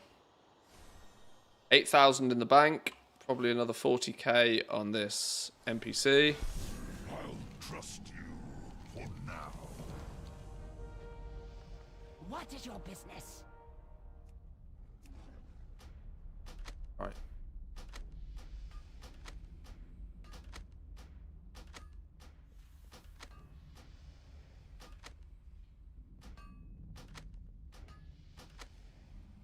Go quickly. Oh, that was what I meant to do. Alright, whatever. I don't have any add-ons installed on these characters, so unfortunately there's no all the things blasting here, but... Okay. I suppose. Purged that account or that character. The number is going down. There's only a page and a bit of stuff left. Don't believe there.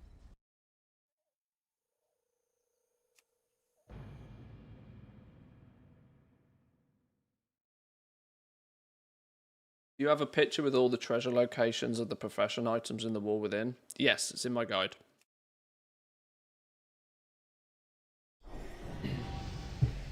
I have screenshots of them all. I must admit, actually, I haven't sanity checked the location of all of them. Probably should do that before the expansion goes out, but...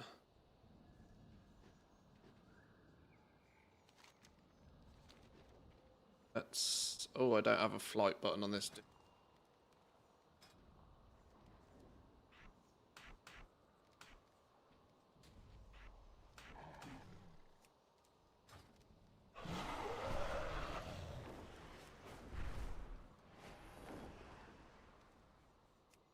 Where did we have to go? Roughly this direction.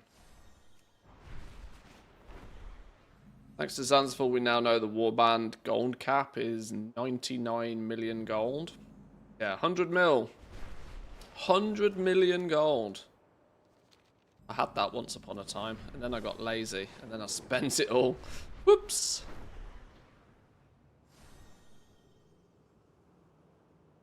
Twitter user Zanzaful as per Wowhead. Yeah, I know.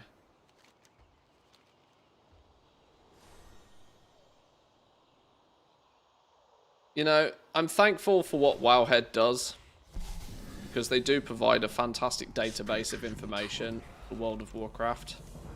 And they do obviously, you know, deal with the news aspect. But as far as journalism goes, they are bottom of the barrel sometimes. Oh my god. Speak quickly. Like, they are literally scraping the barrel sometimes. The amount of effort they put into their articles is almost in the negative sometimes.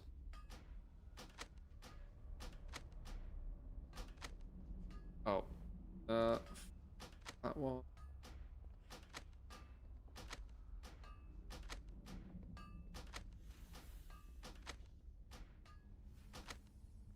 That's all we can afford on this dude. Take your leave.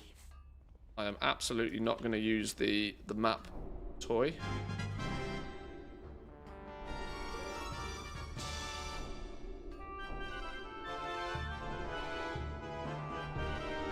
Oh, the noises. Why did I have all the things on this character specifically?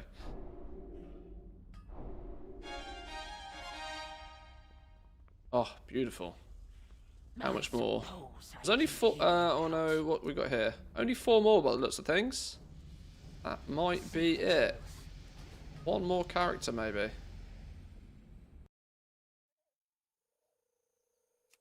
Goblin wallet.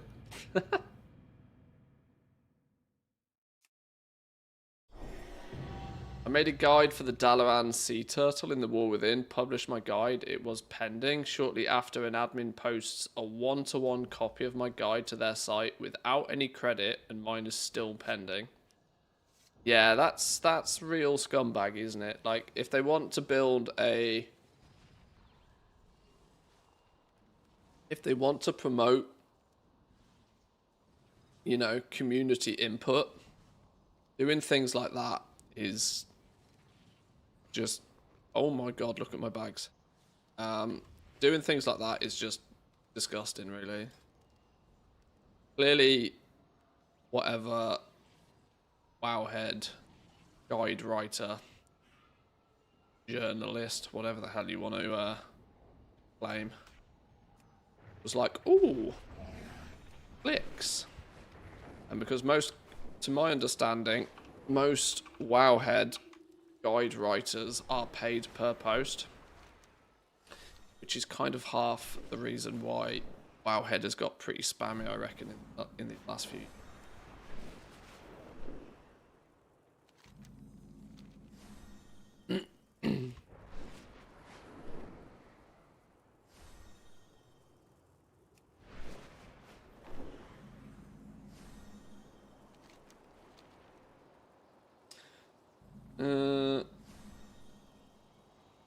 I bought one guide, wasn't worth it, so I don't buy new ones. Shame. Well, I can, I mean, I'm obviously biased. I'm going to tell you that my guide is good. But maybe hop in the Discord and ask one of the few hundred orange names in there what they think of it. Get some, get an opinion of somebody that's not mine, because I'm very biased. I'm going to tell you it's the best thing since sliced bread. Lies. Seek the truth. Some inventory space. What do you want?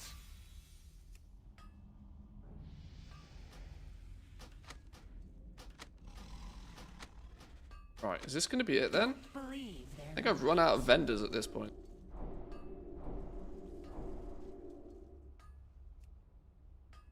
I'm pretty sure that's going to be it now. How can I sanity check that this is everything? Because all the things just contains too much all the things. Somebody was saying that Tomcat's add-on is pretty good. The Trove Tally add-on. My only complaint about the guide is that the primary professions aren't in alphabetical order. Yeah, I noticed that. Yes, I also agree. I agree. I don't know why I didn't do them in alphabetical order from the beginning. But by the time I literally, yeah, I mean, I could and I should fix that, but I'm not going to. I'm not going to. There's a strong chance that all the formatting will go to shit if I try and fix that, so.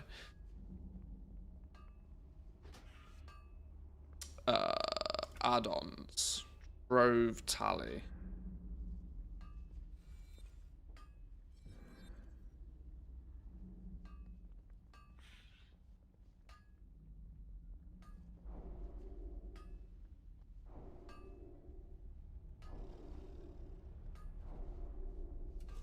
Is this a good sign?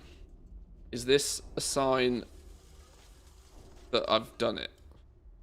Or is this a sign that I need to update it because it's broken? Check I've got the most up-to-date version.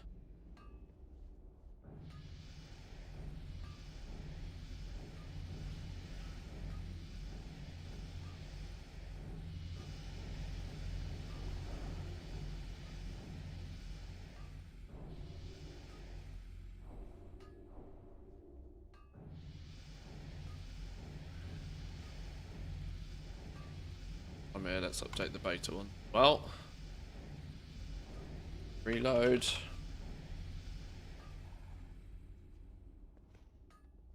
A lot of knowledge point comes from the patron orders. Do you recommend something on how to work with this? If my tailor, for example, doesn't have a lot of recipes unlocked, I won't be able to do most of the patron orders.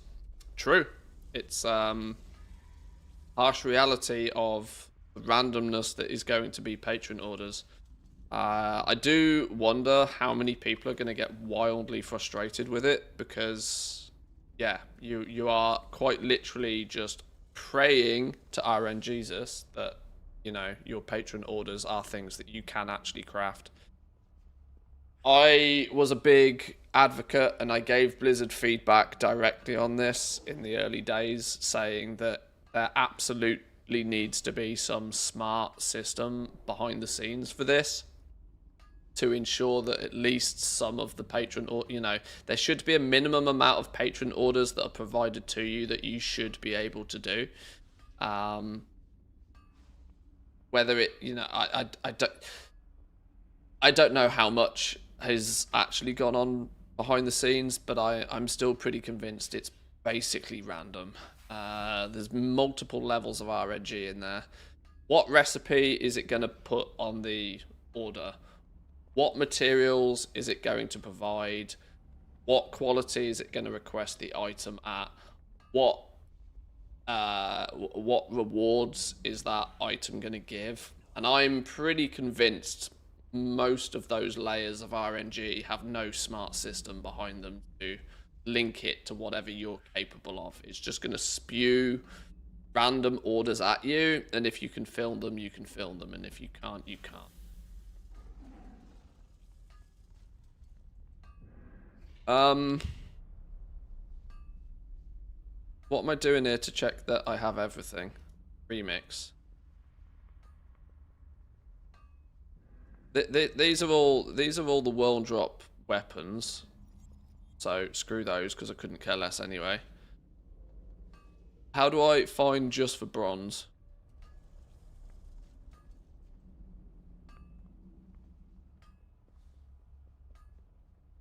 Infinite Bazaar one.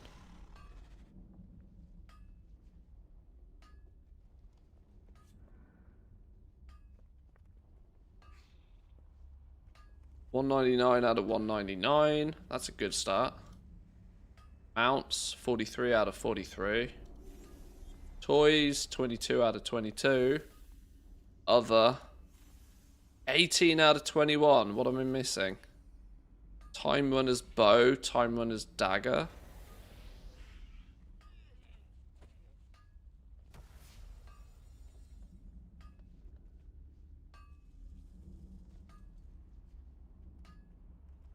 And area bronze completion.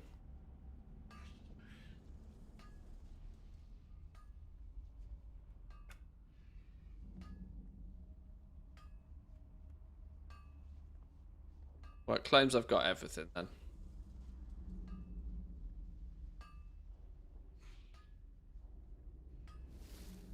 Those are from the vendor in the hubs that sell the starting weapons.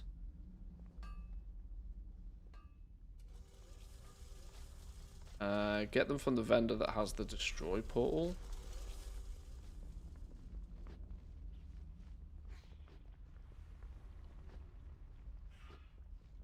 I have no idea what that means. What is your business? This claims I've got everything.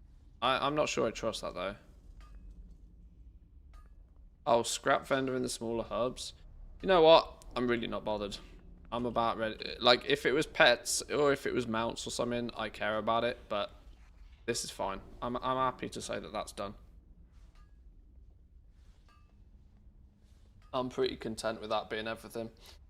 Looks like the first week there'll be 5 patron orders and 0 knowledge point rewards. Only 40 to 70 hours of security. It's going to vary. One thing we don't really fully understand either yet is just how the catch-up system's going to work. Because beta, to my understanding, has had the catch-up system in place for like ages. I'm not really convinced that patron orders really fill the, I don't think they fit the purpose of a catch-up system particularly, considering just how ungodly random they are. One of my biggest issues was that if they're going to use the patron order system as catch-up, there then has to be some smart system behind the scenes. You have to do something to make it so that there's always orders that you can actually fill and that the rewards are somewhat predetermined by your progress with your profession. Which I'm still not convinced is a thing. But until the game actually goes live and we see what patron orders we have access to, and more importantly, how many of them we can or can't fill, it's kind of a bit of guesswork, really, unfortunately. Right, this says we're done, so I'm going to claim we're done. I'm happy with that. I'm happy with that.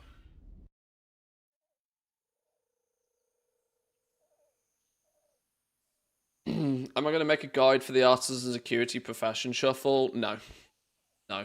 No.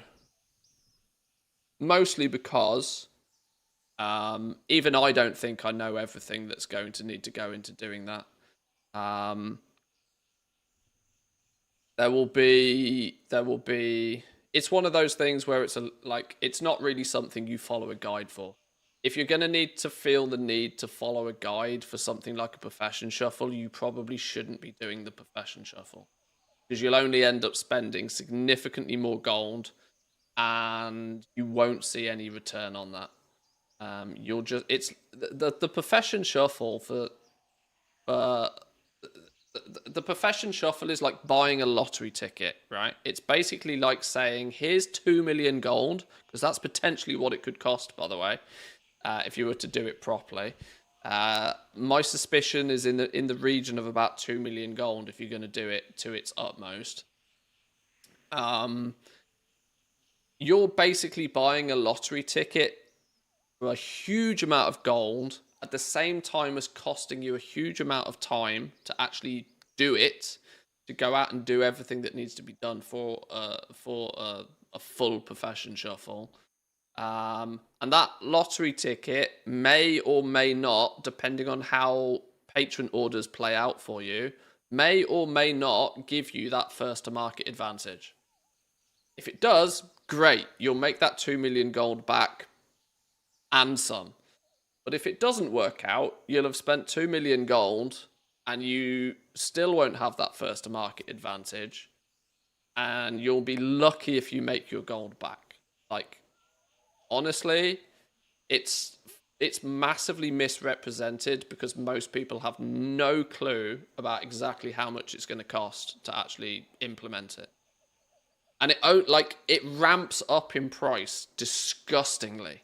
So the nature of the profession shuffle at the beginning is that you cycle through all the professions to get artisan security. That's the basics of it. Your first few days in the expansion, you're going to do exactly that. You're going to methodically go through every single profession one by one, crafting as much as you possibly can, completing as many patron orders as you possibly can. You are going to need to harvest as many knowledge points, which will then in turn turn into artisan security as you possibly can. You might even need to go to the degree of specifically hunting down or even purchasing all of the things like all of the PvP recipes. You then might need to actually look at doing substantial amounts of PvP to do all the first time crafting. This is something that you will need to methodically do for every single profession. On top of all of that, 3.5 days later, you got to do it all again. You got to do it all again because the patron orders reset. So after you've done it on one set of professions and you've done everything for the first time, a few days later, you got to do the whole thing again. You got to level up those professions again. You do this for the purpose of completing the second weekly set of patron orders that are going to kick in. So you're going to have the leveling cost of professions twice. You're not leveling your professions in an optimal way either. When I do my leveling guides on my YouTube channel, they are cost-effective leveling guides. That is basically the cheapest way you can go from skill 1 to skill 100. When you're doing the profession shuffle, you're not doing it in the cheap way. You are crafting one of every single item methodically to hoover as much artisan security as you can possibly obtain.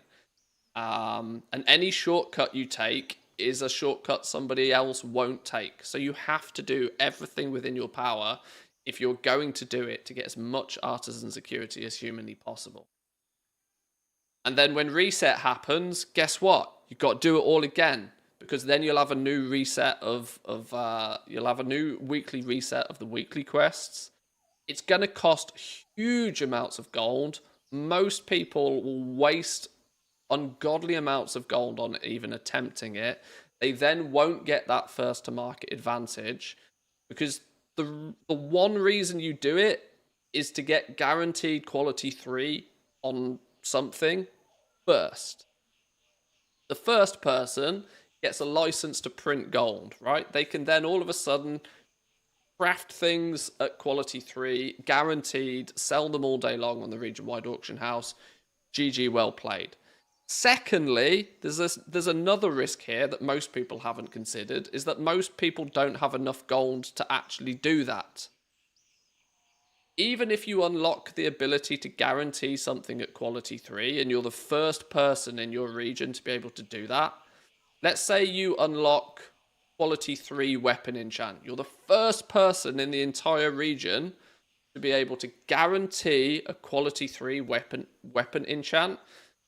Do you then have 10, 20, 30 million gold to spend on the materials that you will need to craft and sell to make 10 million gold? You have to spend roughly the same amount of gold to make it back. Most people won't even do that. So even if people have that first to market advantage, they won't have the liquid gold to be able to even buy all the materials they need to craft the things, to sell the things, to actually even take advantage of the position that they're in. 99 out of 100 people should probably not be doing any profession shuffling, because most people won't be able to take advantage of it, even if they have the winning lottery ticket.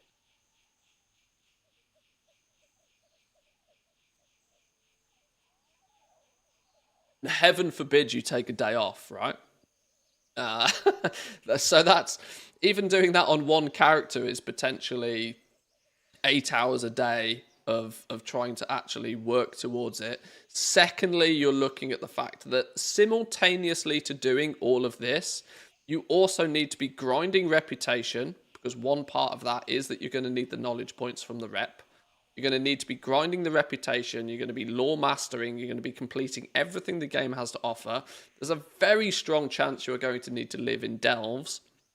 You basically need to play the game 25 hours a day to have a chance at putting yourself in that 1%, 0.1% position to make silly gold.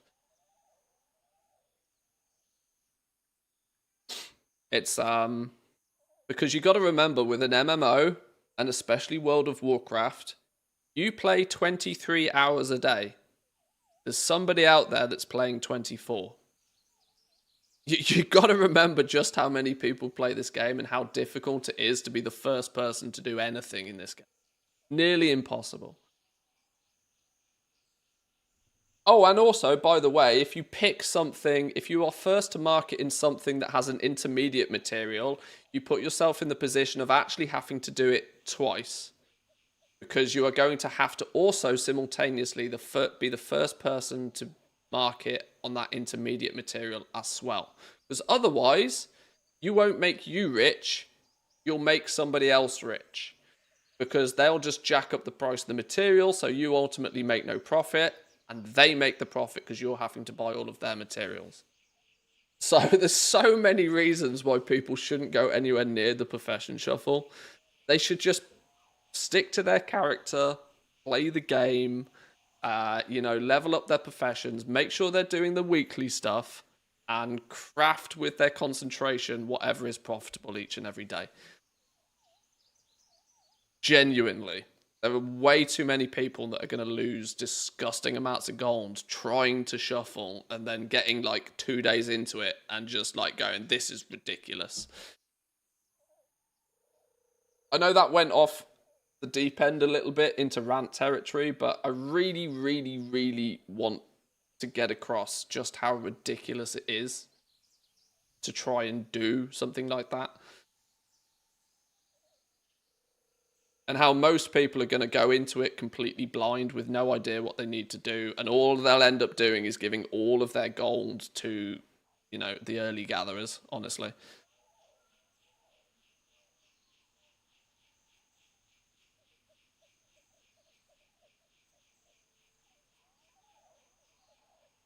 You said you're going to do it on one character. What profession are you going to do it on? Don't know. Don't know. Not sure. Yeah, not sure.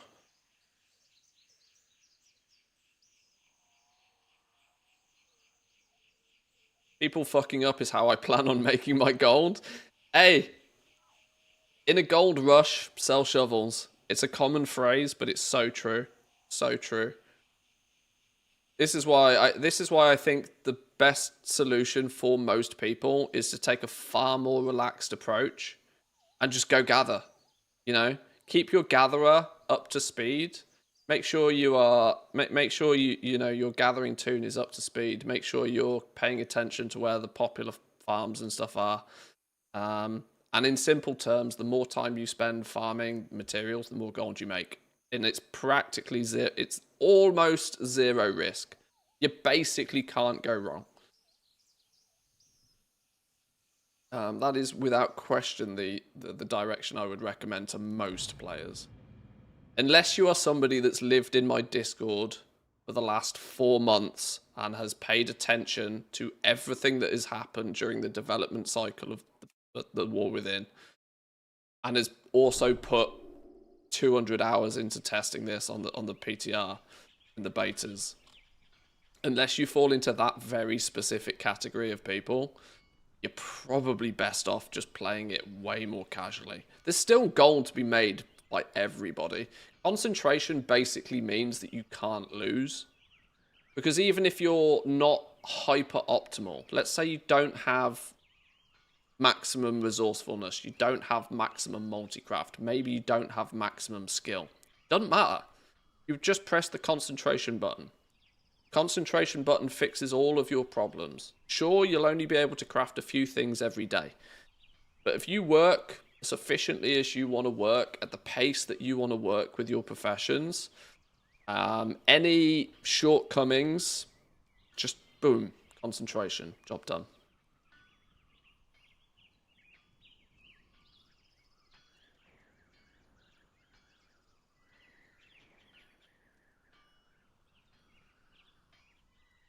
Going to gather all of the herbs and ores for some extra artisan security. That's it. Yeah, take it at whichever pace suits. That's genuinely the best way to do it.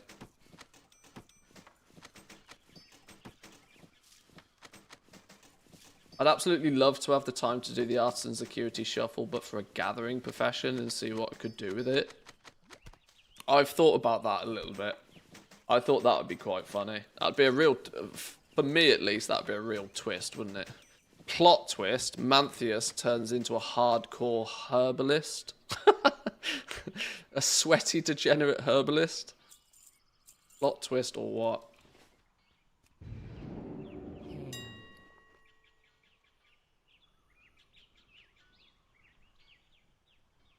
It did cross my mind, not gonna lie.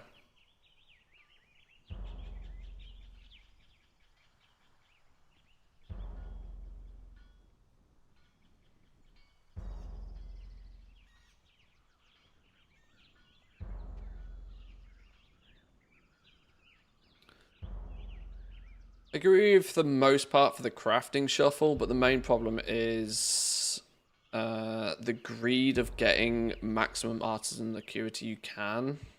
Sometimes only 600 artisan acuity shuffle is enough to get you the jump you might need. A lot of time that 600 easy artisan acuity shuffle is all you need and doesn't cost too much. Yeah, it's a balancing act, right? It's genuinely a balancing act, much like what I was talking about with alt armies earlier. If you blow your load and spend 100k leveling each of your alts, like you're gonna have such a hard time making that gold back over the next 6 months. Not to mention you're gonna need the gold to do it in the first place, which is partly the problem many players will have. Let's not forget, it's historically, most players consider it historically pretty expensive to level a single profession at the beginning of an expansion, right? Most players don't level their professions super early because they look at 50, 60, 70, 100,000 gold to level a profession, and they're like, hell no, that's half a token. Hell no. When you look at doing that same thing multiple times across multiple alts, and you have to stump up that gold initially, and you might not even break even for the next 2-3 months. And over those next 2-3 months, you're going to have to be consistent with it as well. This is why so many people will tap out like super quickly. But everybody that taps out super quickly only makes it more profitable for those that stick with it, so.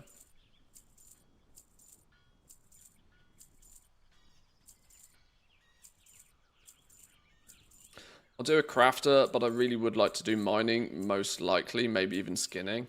Yeah, I did look at the opportunity of doing some sort of shuffly with the gathering professions.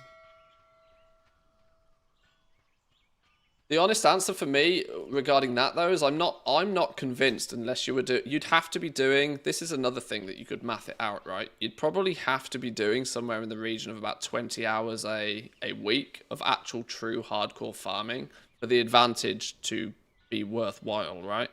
Because your other option is, let's say you try and do profession shuffle on a gathering toon, and you have to spend 5 hours doing a profession shuffle to get a 10%, you know, a 10% bonus to your gathering, what you'd have probably just been better off spending another 5 hours farming than doing the shuffle, right? This is what I always tell everybody about farming and gathering professions in general. Best way to make more gold is stop optimizing the shit out of it and just do it more. Just do it more. If you usually farm for an hour a day, farm for 2 hours a day instead. You've doubled your money then. That's way more efficient than any optimization you could do with your profession tools or doing shuffles and that sort of stuff. But will you resist the urge just to sit at the auction house with your accounts? I will try to resist the urge. I learned very quickly in Dragonflight that I can't do that on stream. So if I do any sitting at the auction house and doing sweaty, like resetting markets or doing flipping or anything along those lines, I will be doing it offline. I won't be doing it online.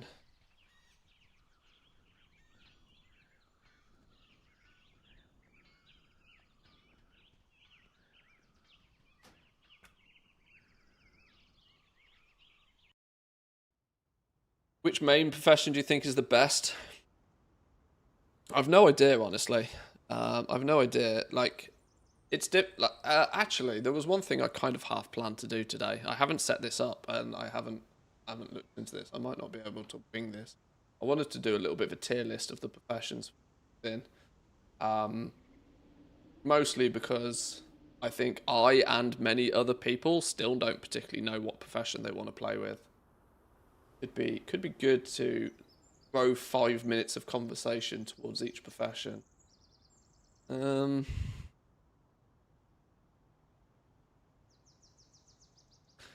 Website tier maker.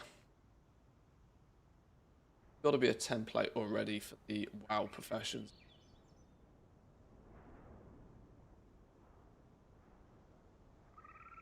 Must be because I've used it before.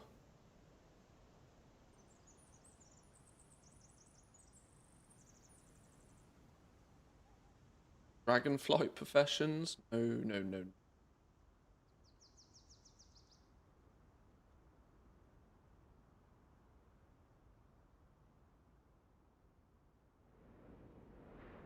Well, that'll do. Description. Okay, it's got the old logos, but that'll do. Oh my god, the ads on this website. Shit me.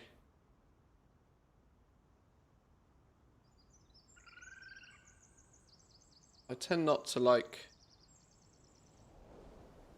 I tend to try not to use ad block, but my god, when a website is literally showing 5 ads on a page, along with a running video in the background, needs must.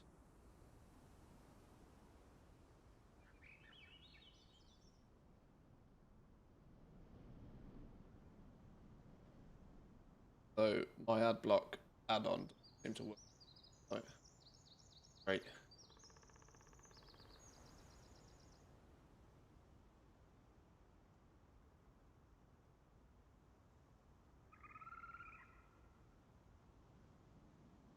Okay.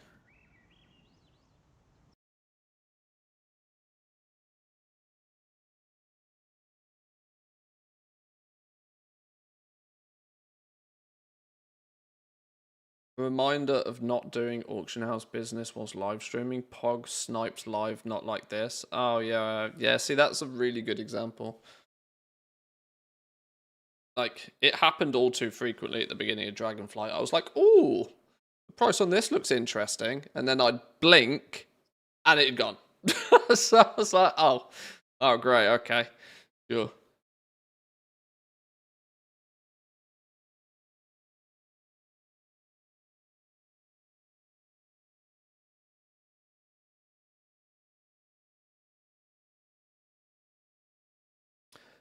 Is there still weekly knowledge point tokens for mob kills?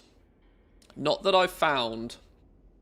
That doesn't mean they don't exist, but not that I've found. I'm heavily hoping that they're not a thing.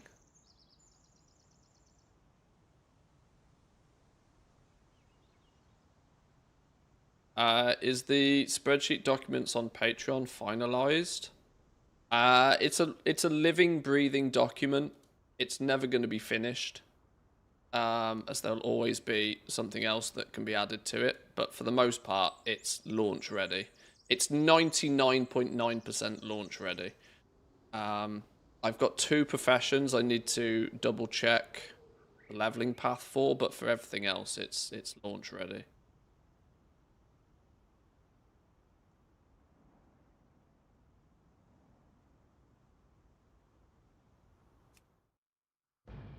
Let's go stand somewhere interesting. I think we're gonna do a bit of a tier list. I'm probably gonna throw some discussion out there regarding the tier list on stream. See if I turn it into a video for YouTube. My main profession in the War Within? No idea. I haven't really chose. Maybe fishing, yeah. Bit of archaeology here or there. Maybe first aid.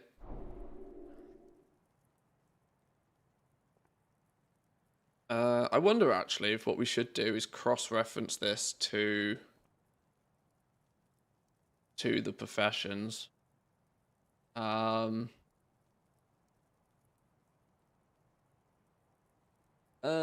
it might be helpful actually. I'm just thinking it might be better to do this on the beta, just because then we have I can quickly jump into each of the professions if at any point tell me I'm wrong.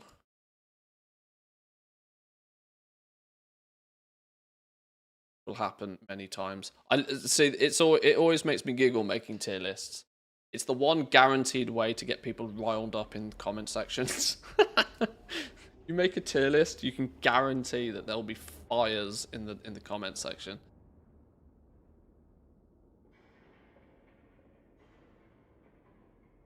Let's talk about something that is entirely subjective. See just how many people jump out and tell you you're wrong. It's always fun. Come on, game. Let me in.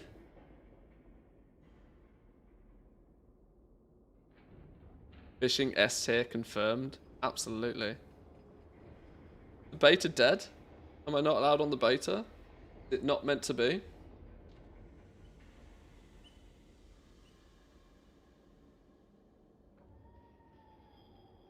Ah. Maybe I'm not allowed on the beta. What's going on here then?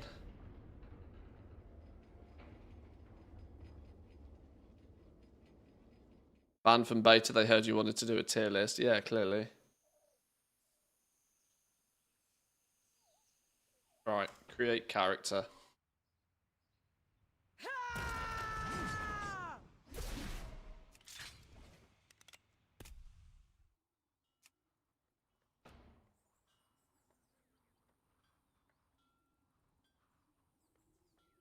Yeah, the name exists. Tier list Andy is born. Say bye-bye to that WoW partner.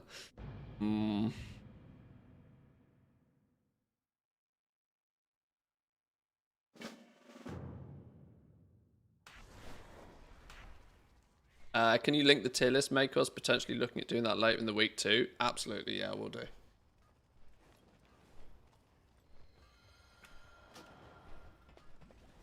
Right, we're going to do this on the beta just so then I can quickly pick the professions that we actually might have disagreements over. I'm going to hope that this doesn't spam the screen with way too many ads. And before we actually get too deep into this, because I suspect that we could be here for a little while, I'm going to take a quick 2-minute break, actually, boys and girls, before we dive into this. To start getting your thoughts together. Start getting your thoughts together about the professions. If you have played, if you have tested, if you've had some experience with the War Within professions, we should probably set some foundations for what we're actually ranking them. Because obviously, if we try and rank them on their gold-making potential, who the fuck knows? But like, we'll figure it out. 2-minute break. 2-minute break. and then we'll give it a go. Entertain yourselves for 2, boys and girls. I'll be back in a minute.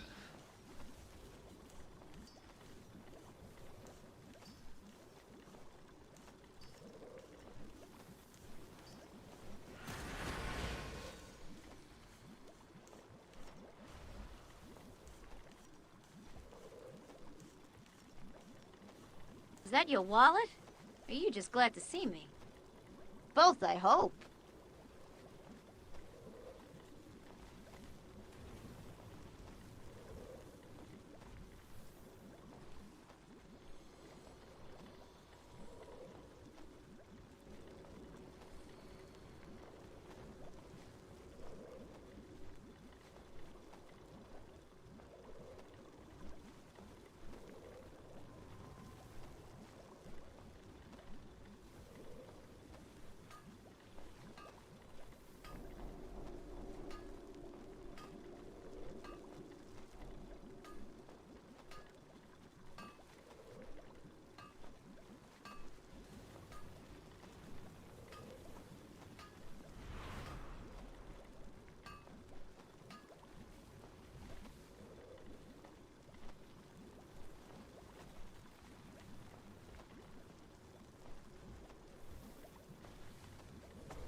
Okay.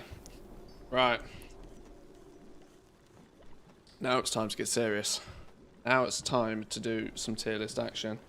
On the basis that I'm probably going to slice this section and insert it to YouTube.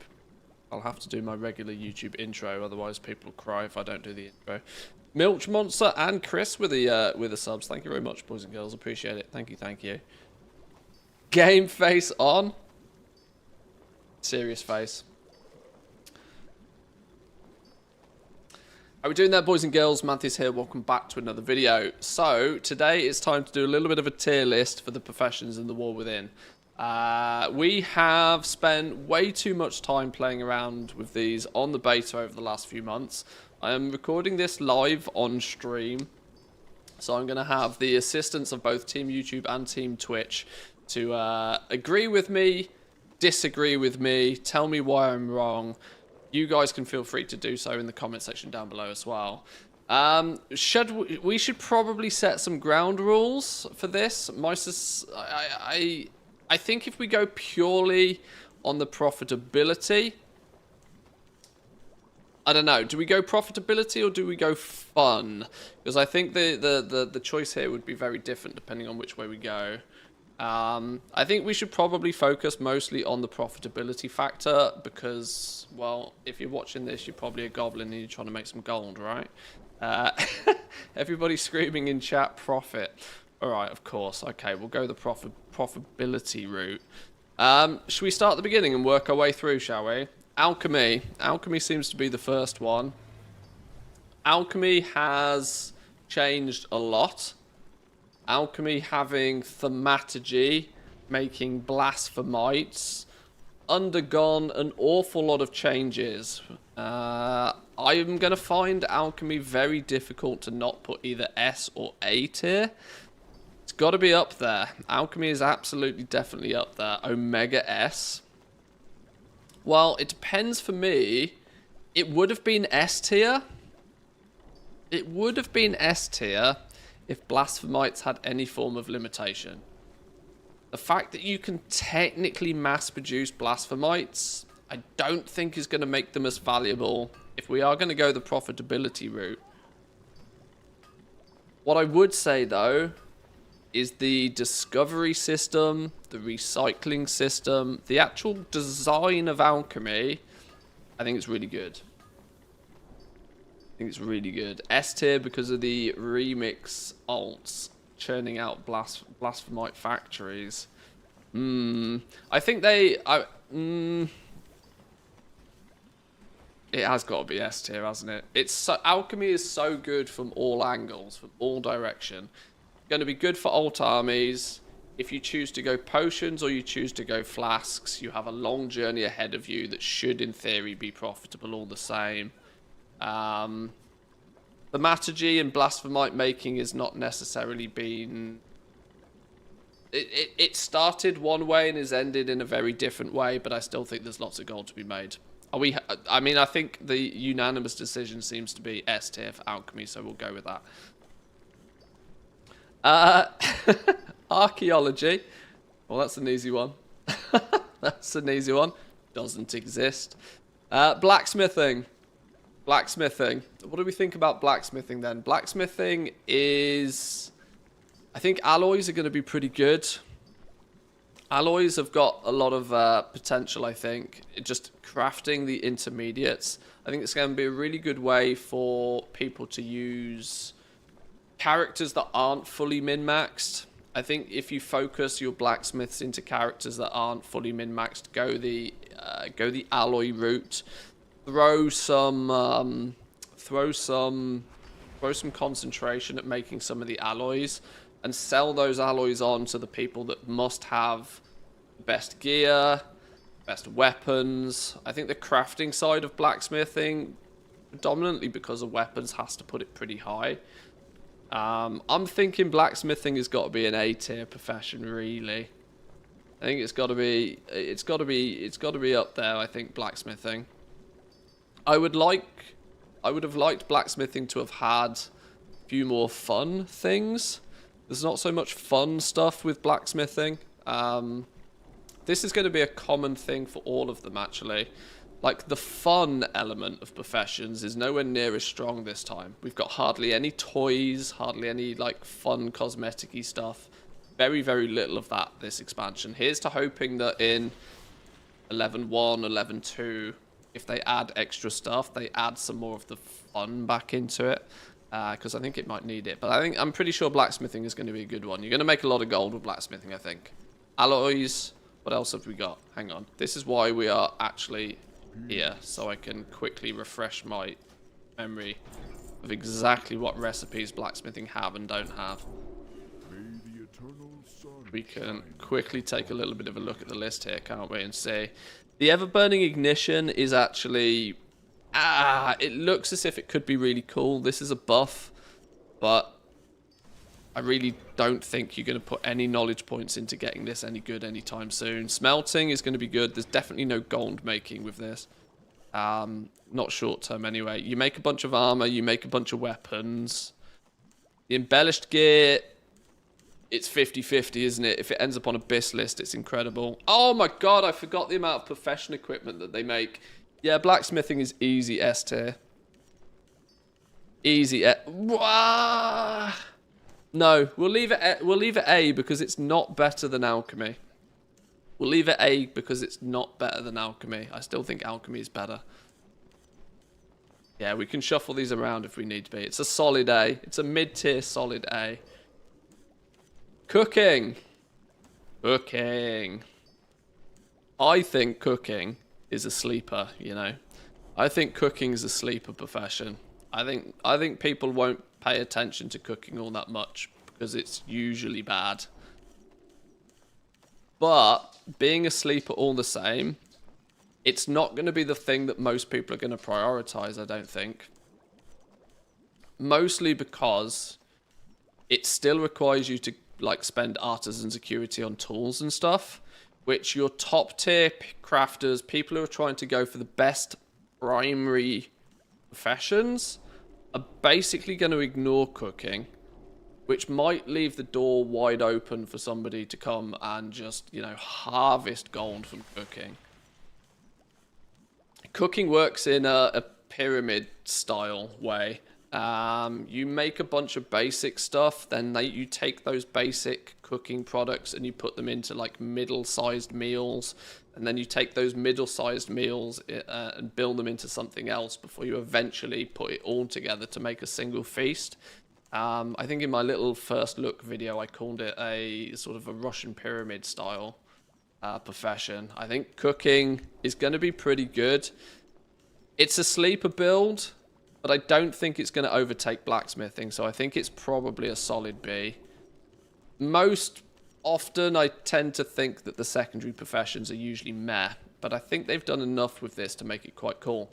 Hearty meals is also an interesting one. Let me showcase hearty meals. Give me cooking real quick. Can we showcase hearty meals on this? You're going to be able to... Hearty food, here we go. You're going to be able to take 5 pieces of food and condense it into one. Basically allows it to persist through death.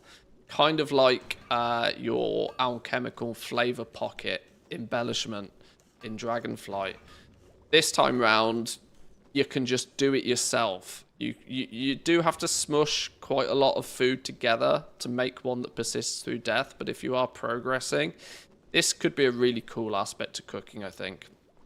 You're not selling them, no, so it's not strictly great from a goal-making perspective, other than the fact that the intermediate crafts might be quite profitable because some people will just want to buy a whole bunch of the basic ones before turning them into their hearty food.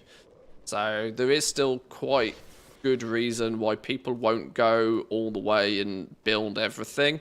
They'll just buy the main food that they need and then smush it together. It could mean that you end up selling a few times more food than you would before. I think cooking's a B. Cooking's a B, I think.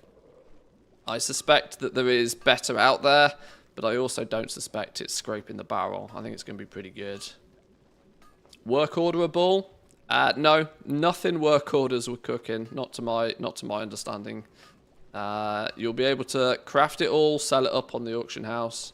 If you want to make the hearty food, you can buy a bunch of it, or you can do the multi-step process. That multi-step process is what's going to build some profit into it. Every level, every step of the process, you should be able to squeeze in a bit of profit, I reckon. Meaning those that get good at cooking might actually be able to make more than 2 gold a time. Who knows? Right, should we move on to enchanting then? Enchanting. Ooh, this is 50-50. I have said good things. I have also said bad things about enchanting. They are sticking to the exact same concept that they had in Dragonflight, where sure, you're going to make a bunch of enchants and everybody wants enchants, but at the same time, the profession doesn't feel very fun. You're going to be the craft Andy again. Crest Andy, I should say. You're going to be responsible for making everybody's enchanted crests, which are work orders. Work orders are always 50-50 on a profitability. Just the fact that enchanting is an artisan acuity generator on crack makes it S tier. Enchanting has glimmers this time round. Glimmers are cosmetic items, and it has thousands of the damn things. This is what people in chat are alluding to. Let me see if I can show you very quickly the glimmers, just to highlight this in a little bit more detail. Enchanting. So glimmers are these, look.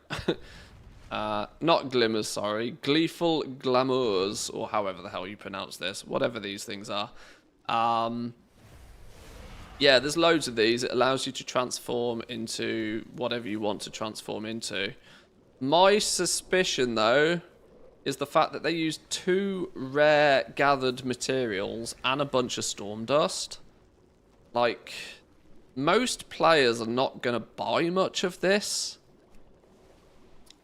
I don't think anybody's really going to be... Like, cosmetic changing things will always see a steady amount of sales. But I also never think it's going to be super duper mega profitable. Simply because Simply because it's not player power. People spend all of their gold on player power. It's only later on in the expansion where cosmetics, transmog, that sort of stuff starts to take a bigger chunk of people's focus.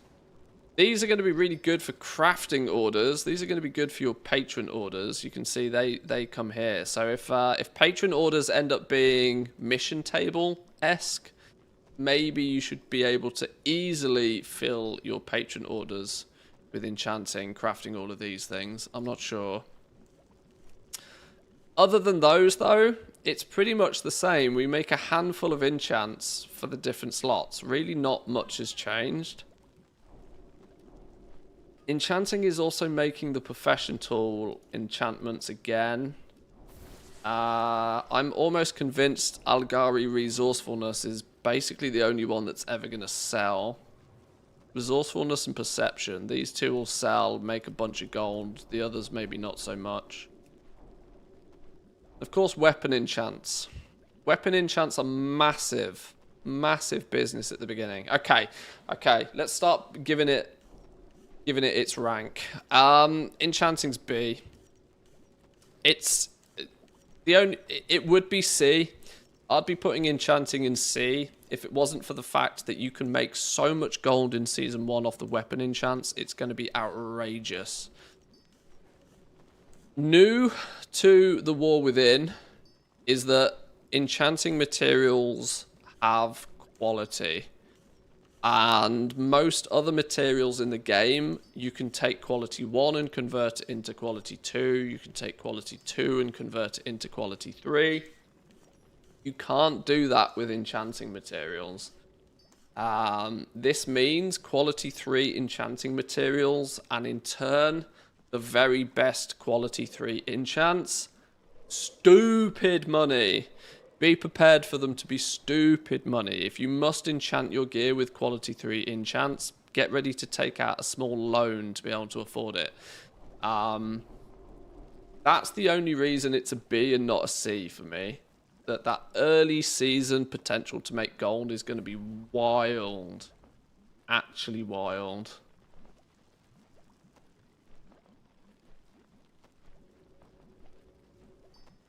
Value going heavy into disenchanting. Yeah, there's some really good early expansion possibilities. Cooking is still better though. I still think cooking is better. Cooking is better because cooking will last the expansion. Cooking will last the expansion, yet enchanting I think is going to be very season 1 heavy, whilst all of the quality 3 materials are still mental expensive. The goal from a goal making perspective, it's very short term. Into season 2, into season 3, it's going to be 1% profit margins on crafting all of this stuff, I suspect. Soon as people can guarantee things at quality 3, start using quality 2 materials plus concentration to make quality 3 consistently. Yeah, I'm pretty happy with that being there. Let's move on though. Let's move on. Let's go to engineering. Oh, engineering. This has been the talk of the town. If you have spent any time at all in my Discord over the last couple of months, you'll have noticed that you can't go 20 minutes without somebody talking about flipping pilfering. Engineering mostly because of the mount. The mount is the only thing that is giving it any saving grace whatsoever. If it wasn't for the mount, it'd be E. But the mount is a thing. We have to bear in mind the mount is a thing. There is a new mount for engineering, which is... You can technically buy all the components off a vendor, but the sum total for all of those components is 3.1 million. 3.1 million gold for a crafting mount is bananas. Where is the mount? Crowd Pummeler 230. This is the fella. This dude is crafted, and who doesn't love a crafted mount? Who doesn't love a crafted mount? There's never been a scenario in the game where a crafted mount hasn't been a steady, consistent seller. And can't imagine this will be any different. The only thing that's going to scare some people is its potential price tag. The potential price tag of 3.1 million will put some people off. But pilfering. Pilfering is a thing. This is going to make some people very rich. This is going to make some people very rich. You basically take components made with engineering and you smush them down and you pray that you get the mount components out the back of it. You can then either sell the mount components or you can save them and then slowly but surely build those mounts and then sell the mounts. I have a suspicion this could be a bit of a money printer. I hate to say it. I think it is a bit of a money printer. There's some weird opportunities here because you don't have to use the War Within parts. A lot of these parts are past expansion parts. This in itself might regenerate past expansion farming, especially mining. Even as far back as vanilla stuff.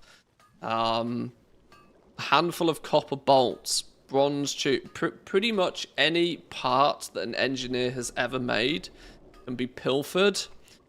And this is a bit of a minefield for people to figure out what the optimal thing is to pilfer. But there are already people way ahead of the game on this. And I think there is some real money to be made if you can do the maths and figure this out. And not only because it will also reinvigorate past expansion crafting, but just because it's just kind of fun to see what people come up with this. I think engineering doesn't really have much else other than this mount, because it's still very utility. Engineering wouldn't be any more than a C, but I'm actually going to say because of the mount, I think it's a high B. It's definitely not in the same league as blacksmithing, because blacksmithing is directly selling people player power. Blacksmithing, selling people player power, selling people their best in slot gear, plate, weapons, makes it better. But I think engineering is a high B. Does anybody... What's the consensus? Are we saying high... What are we thinking? I think high B is fair for engineering. It's going to be really good with a mount. It doesn't do much else, though. Really don't think there's going to be a big enough market for a 4 million mount that has no value other than being a number. Well, 3.1 million gold is the ceiling. You ain't going to see it sell for more. You'll steadily see it being sold for less. As more and more people figure out how to generate the mount parts using the different parts from different expansions, the price will steadily decline on it. 3.1 million is the absolute top. Is it better than cooking? Even though it's a one-trick pony? It's better than cooking, I think.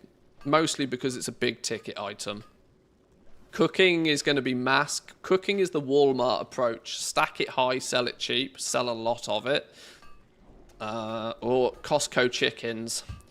Costco chickens is the analogy I'll use for cooking. Whereas the mounts, it's going to be big ticket items. You might not sell many of them, but you should make a reasonable profit, I think, if and as and when you do. But it is a one-trick pony. I think that's fair. I think B's fair. I think B's fair. I'm going to go with B. First aid, I guess that goes down here as well. Whoops. Fishing. Fishing. Fishing. Fishing synergizes really well with cooking, like it always does. Fishing is another one that is fishing is another one similar to enchanting for me, that it's only really going to be good in the first couple of weeks, honestly. It's really not going to be any... It's going to be a nothing burger outside the first couple of weeks. One thing people should know about fishing is you can fish up Dark Moon cards.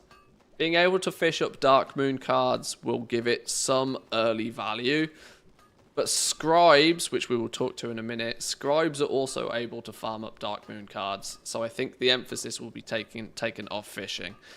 Outside of that, you're going to be selling the fishing to the cooks. who are then ultimately using it. So I can't imagine that fishing can ever be better than that. I find it hard to put fishing anywhere but sea. It's got a couple of interesting mechanics. They have tweaked it and tuned it a little bit from Dragonflight, but I'm not convinced that it does anything particularly special this time round. If it didn't have the ability to allow you to fish up Dark Moon cards, I think it'd be D. So it's entirely balanced on Dark Moon cards being worth something. Otherwise, you're just casting your rod, eh? Algari Weaver line. Should we talk about Algari Weaver line, I suppose, just to justify its position at sea? Tailors make an item called Algari Weaver line. It's a special fishing line for your fishing rod, and you can loot perception and skill boosts for your fishing. It's just going to be a 20-hour grind to get them all, but once you've got them all, you'll be able to fish everywhere. I don't know. It's pretty mid-tier, I think. We're going to leave it. Yeah. Quick ad break for 2 minutes, boys and girls. The wife's just come to say hi. I'll be back in 2.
Okay, we're back. We're good. We're good. I was trying to justify fishing being anything better than sea, wasn't I? And I don't think I can. I think fishing is going to have to be a sea. We've got our first gathering profession. Ooh, this is where it starts to get interesting, you know. This is our first gathering profession, herbalism. For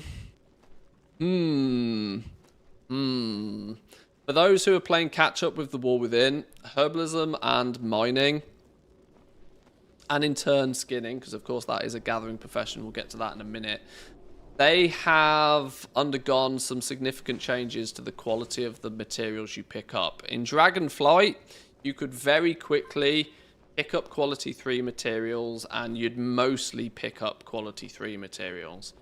Basically meaning that it crushed the value of everything super duper mega fast. I don't think that's going to happen anywhere near as fast in the War Within. I think you're going to have to spend weeks and weeks and weeks of consistent gathering before you are getting any reasonable amount of quality 3 materials. Which means, if you stick with it, you are going to make money. I think you are going to have a lot of success with gathering this time. It is absolutely A tier. Question is does it get priority over blacksmithing, which is making people's best in slot mythic weapons potentially? You craft somebody their best in slot mythic weapon, and you are likely to be able to charge them, you know, either you're going to get a really handsome tip, or resource procs alone on expensive alloys is going to make you pretty rich. That said, though, gathering, I have a suspicion that gathering is going to be a big money maker. Big money. Tips are huge, and if you do it enough, and you have a big enough clientele, if you're on a big enough server, tips can really rack up quickly. But farming work orders, it's hard work, isn't it? farming work orders. Spamming trade chat, dealing with people consistently. There has to be something to be said for the relaxed nature of flying around picking up herbs and ore. And at the same time, those quality 3 materials are going to be expensive, and I think they're going to be expensive for a while. I'm pretty convinced that herbalism and mining are going to be really good. I think I'm going to wombo combo this. Herbalism gets top spot though. Herbalism gets top spot, I think, and that is only because, if we throw mining in the mix here as well, to be fair, herbalism and mining are very comparable, but I do think that herbalism edges it outside of mining. Herbalism is going to be slightly better, simply because alchemy, right? The alchemists out there are going to have such a strong demand for the quality 3 herbs for such a long time. Without going into too much detail, people are not going to be guaranteeing quality 3 potions and flasks for, in some cases, months. This is going to put such a heavy requirement on quality 3 herbs, it's ridiculous. So, considering alchemy is S tier, herbalism has to be pretty close behind it. Of course, herbalism supplies alchemists. Alchemists can't make money if there's no herbs knocking about. But if you are selling shovels in a gold rush, you are going to make a packet. Mining, on the other hand, you only have 3 different types of ore, and then you have null stones. Jewel crafters are probably not going to be prospecting null stones, meaning null stones are mostly going to be used alongside blasphemites, or things like meta gems, and for sockets on gear. You're going to find probably rarer materials with mining. I think null stones will be more expensive, but you'll end up being able to sell so many herbs. You'll be able to sell so many herbs. I'm pretty safe in saying that I think herbalism edges it out above mining for me. Herbs is also less annoying than mining. You're talking about the dynamite nodes. People hate those nodes. I haven't got footage of this to hand, but there's a mining node that's wrapped with dynamite, and it's incredibly annoying to try and mine the damn thing, because if you stand in the wrong spot, it blows you up. Yeah, the easy mines, yeah, which are definitely not easy. You'll find those when the expansion goes live. Okay, right. Next on our list, we have good old Inscription. Good old Inscription. Inscription is terrible. It's actually terrible. Poor Inscription. Inscription has had everything stripped from it. Inscription doesn't do glyphs. Inscription, it doesn't do glyphs. It's like its entire... No Dark Moon cards. You don't craft Dark Moon cards. It's not even going to be super profitable at the beginning, I think. Inscription, it's just had all of the fun, and in turn, a lot of the profit sucked from it, in my opinion. Let's take a... Just to try and, you know, put some... Just to try and ever so quickly put some actual science to this a little bit. Let's take a look at Inscription, see what it actually does have. Just to see if there's anything, anything lurking in the shadows. Inks, 2 inks this time. Milling, ink making, and in turn, reagent crafting. You might see some value from. Mostly because it's laborious, and unless you specialize into it, you're bad at it, so you'll be selling these materials to other scribes quite comfortably. But there's potentially some gold being like just a good miller and a good ink crafter. We don't make Dark Moon cards. Instead, we are going to take Dark Moon cards, mix them with an ink to make a different version of a Dark Moon card. You take 2 Dark Moon cards and turn it into 1, basically. meaning that you can kind of shuffle Dark Moon cards to the right decks, potentially. Not really going to be great for goal making, I don't think, unfortunately. We don't make the decks, but we do take the decks and we smush them into optional crafting reagents. Now, if these land on BIS lists, all of a sudden Inscription's S tier. But I'm not convinced these are going to sit on BIS lists. I think most people have said that the Dark Moon cards are pretty mid-tier as sort of trinket powers. Of course, putting them on a sigil, making it an optional reagent, means you can put the ability on any one of your pieces of gear. But it is going to take one of your 2 embellished slots. So we need the Sims before we know if they're going to be profitable.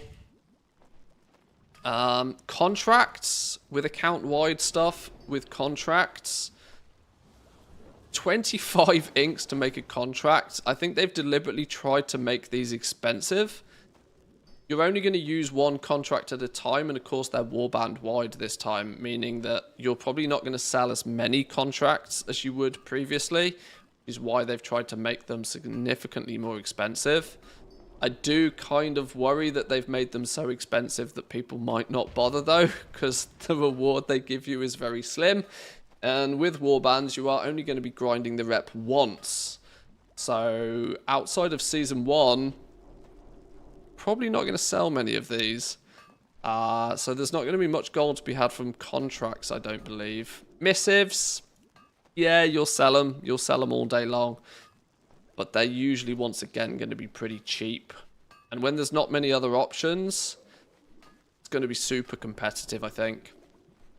Making them at quality 3 is no easy task, though, by the way. So maybe there's some short-term profits to be had in Inscription. You make the books. Books are going to be big business Season 1. You'll harvest tips. Small tips. If you can get some, obviously you are limited to public orders, but if you can get in a good guild, craft your books for all of the crafters in your guild, there'll be a steady supply of business there for sure. Stack your resourcefulness, harvest some freebies off the orders. Vantis runes are Vantis runes. Steady, consistent seller, but it's a one item. It's a one-trick pony in that regard. These are always super competitive. Yeah, I'm worried about Inscription. I'm worried all of the fun has been stripped from it. I'm pretty convinced that all the fun has been stripped. No glyphs, no fancy cosmetic-y stuff. Unfortunately, sorry Inscription. If you're a long-time scribe out there, I feel sorry for you. Inscription is not looking good. Not by my perspective, anyway. There'll be gold to be made, just not much. Let's look at jewel crafting. A personal favourite of mine. So I kind of have to... I have to warn you, I'm a little bit biased when it comes to jewel crafting. Because it's a favourite of mine. I think jewel crafting's good. I don't know if jewel crafting is as good as it has been, though. Jewel crafting is kind of like 4 professions in one. Oh, it's definitely got a lot of options. You can go the prospecting route. You can go the actual gem cutting route. You can go the the ring and the necklace route if that so happens to work. There's 3 super defined routes. Plus, of course, you've also got like a bunch of profession tools that jewel crafting can make also. Jewel crafting does have a lot of options. Jewel crafting also makes the vials for alchemy, so you kind of can't lose as a jewel crafter. The question is, it's A tier, by the way. Jewel crafting is absolutely A tier. The question is it better or is it worse than blacksmithing? It's situational for me. If you do work orders, if you enjoy work orders, and if you're on a server where there's an awful lot of work orders to be had, blacksmithing's going to make you buckets of gold. Because you're going to be crafting plate gear and you're going to be selling weapons to everybody. Jewel crafting, though, allows you to play on the region-wide auction house a lot more. The margins are smaller, but you can sell an awful lot more. Is that your wallet? Are you just glad to see me? Mm. Both, I hope. Mr. Norton, thank you very much for the sub, by the way. I appreciate it. Anything that supplies the S tier professions automatically just works. Yeah, it has to be. Because it's region wide, I think it pushes blacksmithing out. I think it sits above blacksmithing. I think it sits above blacksmithing purely because prospecting is going to be super lucrative if you heavily spec into it and know the numbers. Prospecting's a maths game, and if you're good at maths, you'll win. And everything you're selling is on the region-wide auction house, so you sell everything instantly. Boom, out the door. It only pushes blacksmithing out because there is a bit of randomness with public orders, with crafting gear. But when you're crafting people's two-handed weapons, it's still very good. Still very good.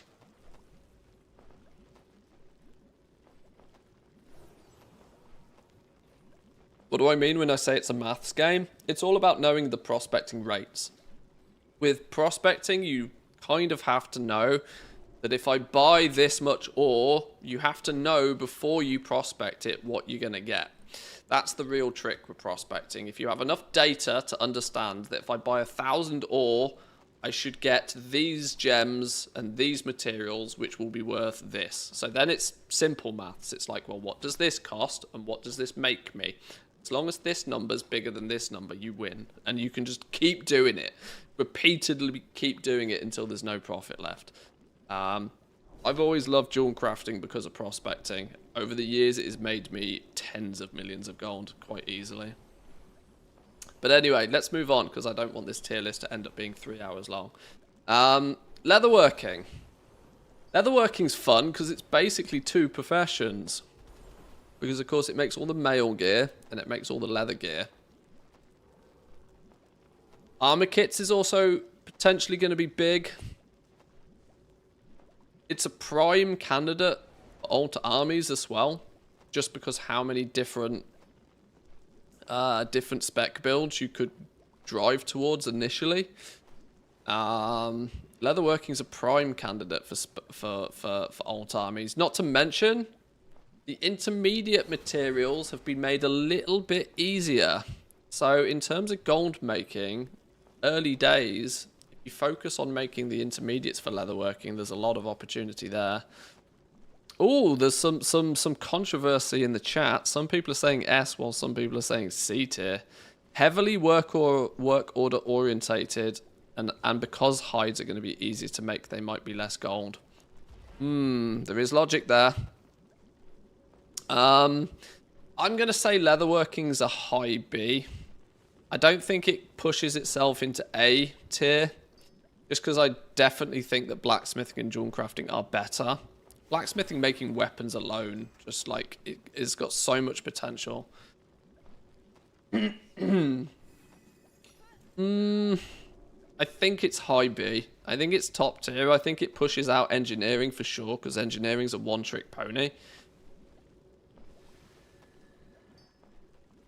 Let's just have a quick sanity check with leatherworking. One thing I would say about leatherworking is that yes, it is very, very work order focused. Walk with the earth, mother. Armor kits, good business. Drums, potentially. You're never going to make huge amount of gold off drums, but you can sell them in just disgusting quantities. And then there's lots of gear that could be good. Yeah, leatherworking's a bit difficult because it could be really good or it could be dead. It's entirely balanced on whether it sits on people's BIS lists. This though, this is value. Leatherworking also makes an awful lot of the profession equipment. When you're looking at the top tier profession equipment, 1, 2, 3, 4, 5, 6, 7, 8 different pieces of profession gear. Yeah, okay. Leatherworking doesn't have much flavor. It doesn't have much fun. But I do think leatherworking is just solid. If it's just solid and maybe not incredible, it has to be B tier, doesn't it, really? It has to be. Because it's got the armor kits and it's got the profession tools, in my opinion, puts it above blacksmithing. Do I think it's better than blacksmithing because of that?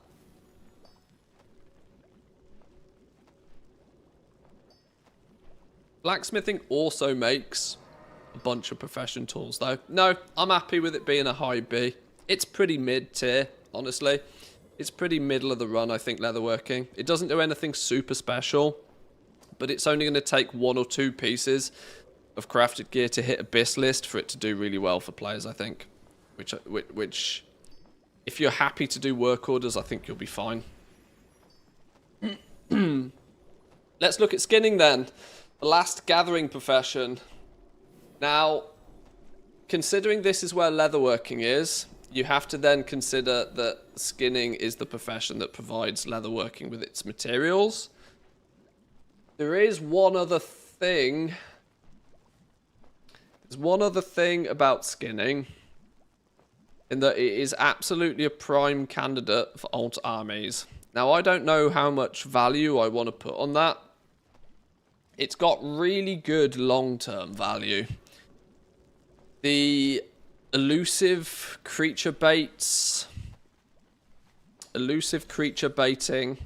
is going to mean you're going to need to be level 80 on your skinner, but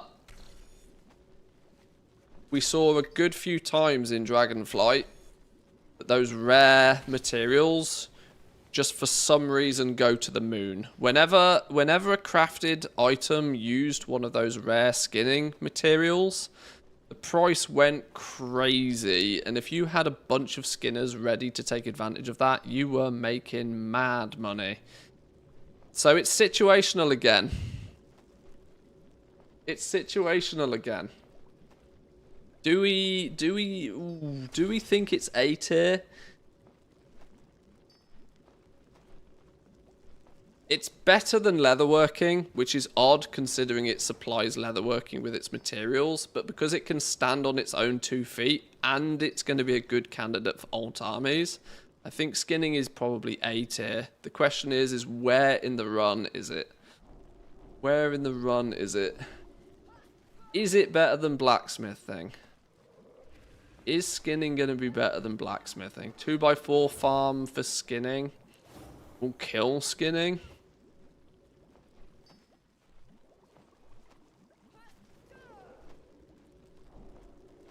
It might. It might. I don't think it's better than either dual crafting or blacksmithing for profitability. It's really good for alt armies, but it's a small potential each and every day. It's a guaranteed basic universal income with your skinning. Plus, there's a little thing with skinning called sharpen your knife, which it allows you to stack it up to 3 times once you've specced into it. What it will basically allow you to do is log in, kill 3 mobs, and loot 3 rare hides, which it only emphasizes the alt army-ness of it. I think it goes above blacksmithing, you know. I'm going to go out on a limb and put it above blacksmithing just because it's going to be consistent. It's going to be consistent all the way through. Blacksmithing is going to rely on crafted gear sitting on BIS lists, and it's going to rely on work orders, which is a bit of randomness.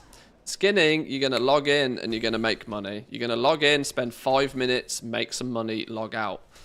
I think in that regard, skinning is going to be pretty good. Tailoring. The last one, the final one. Where do we think tailoring goes? Tailoring has been the hardest profession to test. Tailoring's been really difficult to test for many reasons. It was basically broken for most of the beta. It makes bags. There's something new with tailoring that a lot of people may not be aware of, and it's that tailors are the only people who gather cloth. The only people that gather cloth. Miners get a little bit of it, but tailors predominantly, you have to be a tailor to find cloth out in the open world.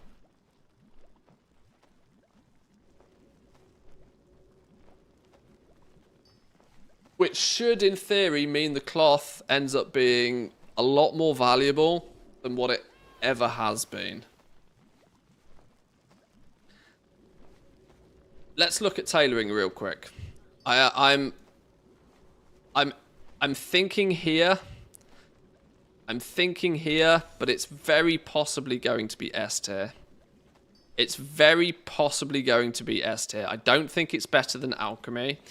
Tailoring, I think, is very possibly going to be S tier, and I'm going to try and justify that now. Let's look at tailoring real fast.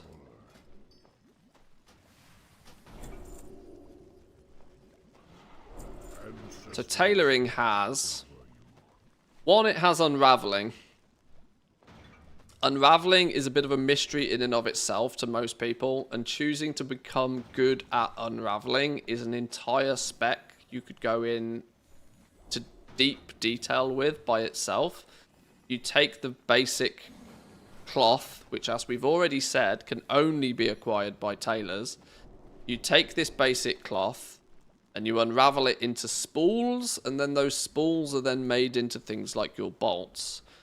So there's an entire market, an entire industry surrounding unraveling, which has a lot of potential. Bolts, cooldown, alt army, bolts, again. It was profitable throughout the entire Dragonflight to have this on alts. Log in, craft a few stuff, log out, sell it, come back 3 days later, do the same again. There's a lot of potential there. Of course, the same as blacksmiths, the same as leatherworkers, you're making the cloth gear. Mages, warlocks, priests. Gotta be some good money to be had here, even if you go the work order route. You are then simultaneously making optional crafting reagents. You're making the embellishments. You also are making enchants. Sorry, the finishing reagents. You are making enchants in terms of spell threads. Tailoring has a little bit of everything. It's going to be really hard to not make a bunch of gold with tailoring. Not to mention, tailors also make a bunch of profession gear. It has everything. It literally has a little bit of everything and provides so many people. And this is before I've even spoke about bags. It allows many tailors to go in many different routes, and all of them are going to be able to make money. Bags. Every single profession now has its own unique profession bag that gives you a little bit of a bonus. So the herbalism one here, the cooldown on your overload, sorry, the mining one. The cooldown of your overload is reduced when mining. There is a cooldown of that sharpen your knife, that skinning ability I mentioned a minute ago. Tailors produce these bags. And who remembers Hexweave bags all the way from back in Warlords of Draenor? And who is still selling those Hexweave bags today? You know why they sell? Because they're purple. It's really stupid. But purple bags seem to be best sellers forever. So I not only think that tailors are going to see the advantage of these crafted bags short term, I think they're also going to see the advantage of these literally many years into the future as well. It's going to take you an awful long time to get them. As a tailor, you might need to level a few tailors to get them. But purple bags always win. Yeah, I'm pretty safe in saying, boys and girls, tailoring is S. It doesn't beat alchemy, unfortunately. The reason it doesn't beat alchemy is because alchemy is player power all day long. And it always has been. Alchemy's always been, like, crazy good. you keep up to date with your alchemist, you will always print gold. It's a license to print gold if you know what you're doing with it. So there we go. There we go, boys and girls. That is my tier list for the professions going into the War Within. Agree with me? Disagree with me? Leave your comments down below. I will have a little bit of a look through them, and I will delete any I disagree with, and I'll favourite any that I agree with. No, of course I wouldn't do that. That would be mean. That would be gross. But leave me your comments all the same. If you enjoyed this video, give it a thumbs up. If you are new around here, consider subscribing. Thank you all to Team YouTube and Team Twitch as we have recorded this live. Come check us out on the live streams if you wish. But yeah, have a wonderful War Within, and I'll see you all next time, boys and girls. Have a good one. Peace. There's the video. I can turn off my YouTube voice now.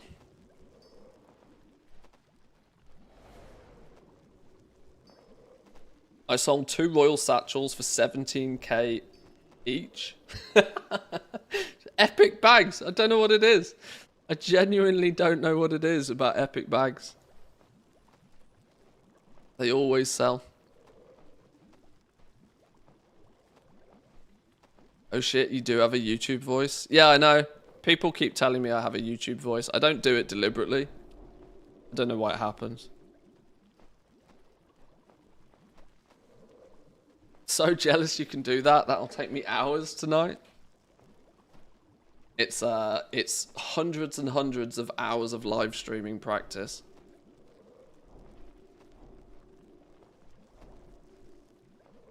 If we get your guide, will we get it forever, even if the sub doesn't stay? Well, it's I didn't do any shameless promo in that video, by the way. Oh my god, I've done a clickbait piece of content and I didn't plug my guide even once. Maybe I'll have to slide a shameless promo in at the beginning. It's a Google document. It's a dynamic document, really. So once you've got your copy of it, once you've got your link, even if you drop your Patreon sub, you will still have access to the guide. There are obviously some other things that you are going to miss out on, though. You won't be able to easily see, like, the change log or you know. I'm really hoping, this is the only thing I will say, is that if for any reason, there might come a point in the future where I need to change the link for various reasons. If that happens, I will do my best to make sure I go back through the backlog of people that have at some point subscribed to Gold Goblin on Patreon. Make sure I share the new version of the link with them again. But I don't have any plans to change the link, but if that is a possibility that might happen in the future. This is why I've not gone out there and directly advertised it as like free updates for life, because at the moment I can't guarantee that. But the nature of the product, once you've got it, sort of thing. Skinning and tailoring are going to be the new meta. Skinning's yeah, skinning's got such good value for alt armies, I think. I know that skinning and tailoring on the alt armies is going to be a big one. Anybody that chooses to drop alchemy will probably pick up skinning and tailoring. Skinning because you can kill a mob once a day. Tailoring because you can craft a few bolts every other day. It should be pretty reliable. The theory is it should be pretty reliable throughout the expansion. The significant difference is going to be, though, that those characters are going to need to be level 80 to do the skinning side of it. So that will slow some people down for sure.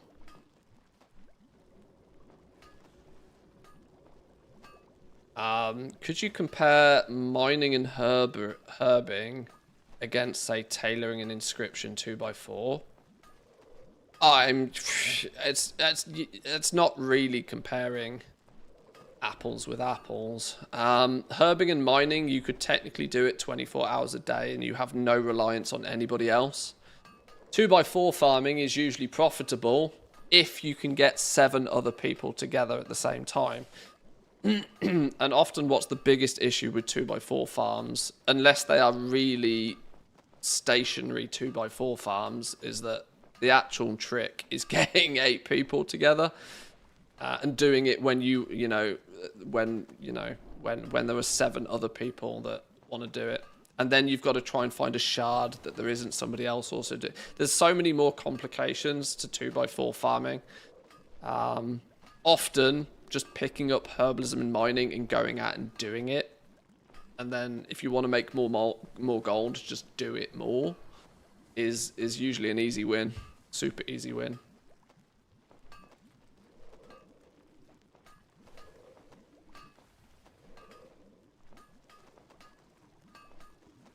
The purple bag thing is an aesthetic thing, I think, with a bit of perceived status thrown in. People prefer to have what they see as the best, even if no one else knows. Yeah, it's weird. The bag thing is definitely weird. It's odd that just by having like a row of purple buttons rather than blue buttons or green buttons, people like quite literally will pay 10 times the price for the bags. It's odd. But then again, people pay stupid money for transmog, and I think that's odd. So, no, each to their own.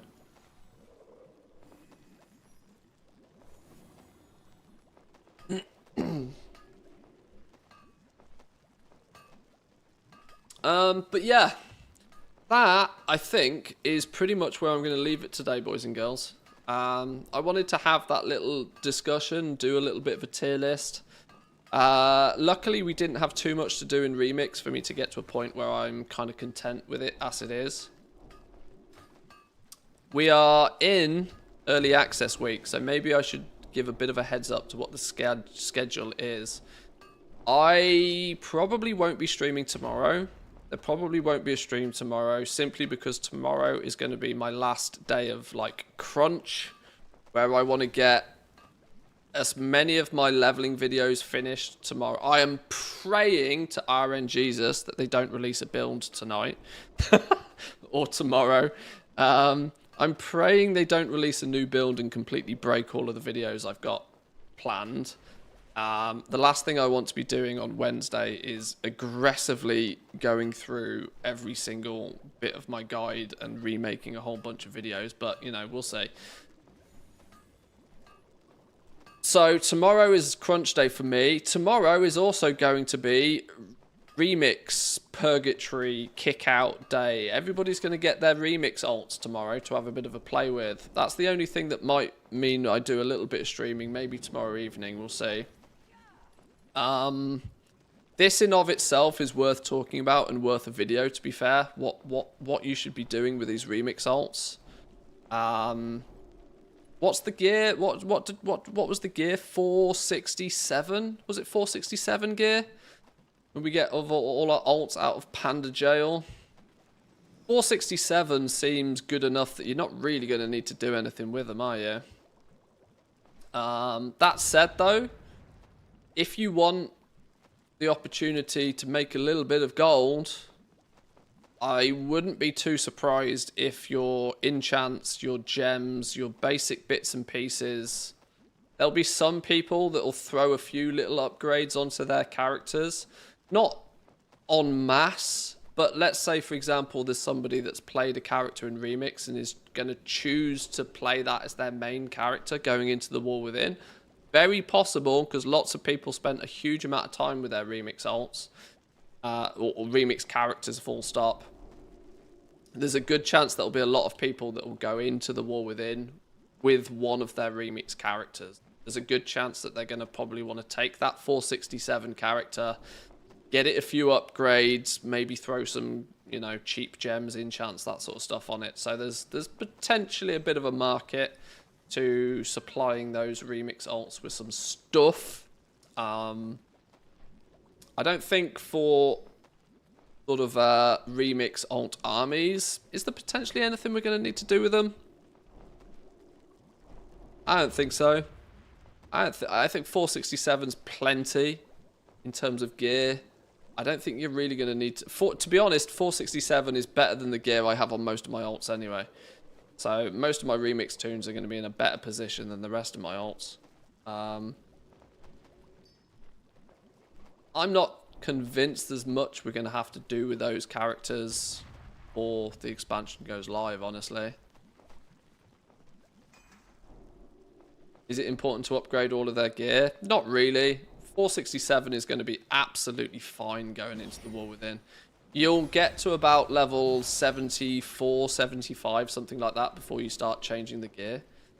So it'll get you halfway through the new expansion's leveling. Get your Philosopher's Stones if they're going to be alchemy alts. Yeah, regarding professions, you might want to at least consider what profession you might put on those alts. There's no need to do any sort of Dragonflight leveling or anything like that, though. Holy poop, Manthias, 360 pages, an actual book, you weren't kidding. Oh yeah, I didn't mess about. I told you. It's not one of these 20 pages, most of it screenshots rubbish. No, it's that's like, what's the word count on my guide? This will scare you. What's the word count on this thing now? Over 31,000 on the word count. It's literally a novel. It's literally a novel. I apologize if English is not your native language to absorb some of this, but it's literally a novel. But yeah, alright, at this point I think I'm rambling. I've got some videos to work on anyway. I've got to edit down this, I've got to edit down the tier list for later today. More importantly, I'm really hungry. I'm going to go get me some food. Team YouTube, thank you very much. Team Twitch, thank you very much. Come say hi over on the Discord if you are free and if you are so inclined. As I mentioned, probably no stream tomorrow, but Wednesday we'll be back, and Wednesday is probably going to be a last minute sit down, recruit to the guild Q&A type stream. So come say hi on Wednesday. Enjoy the rest of your day. Where is Zan live? Is Zan streaming? We can raid into Zan if he's live. Have a look. Have a looky look. He is. Zan's live. Go say hi to Zanzaful. Send him our love. You all know Zanzaful anyway. If you don't, you should. Send you over that way. Obviously, I can't transfer Team YouTube, so you'll have to filter over. I'll give you a link to Zan's stream for Team YouTube. Go say hi to Zan. And we'll raid in from Twitch. Flipping Barbie girl playing in the background. Christ. Oh, Zan's on the beta too. Of course he is. Of course he is.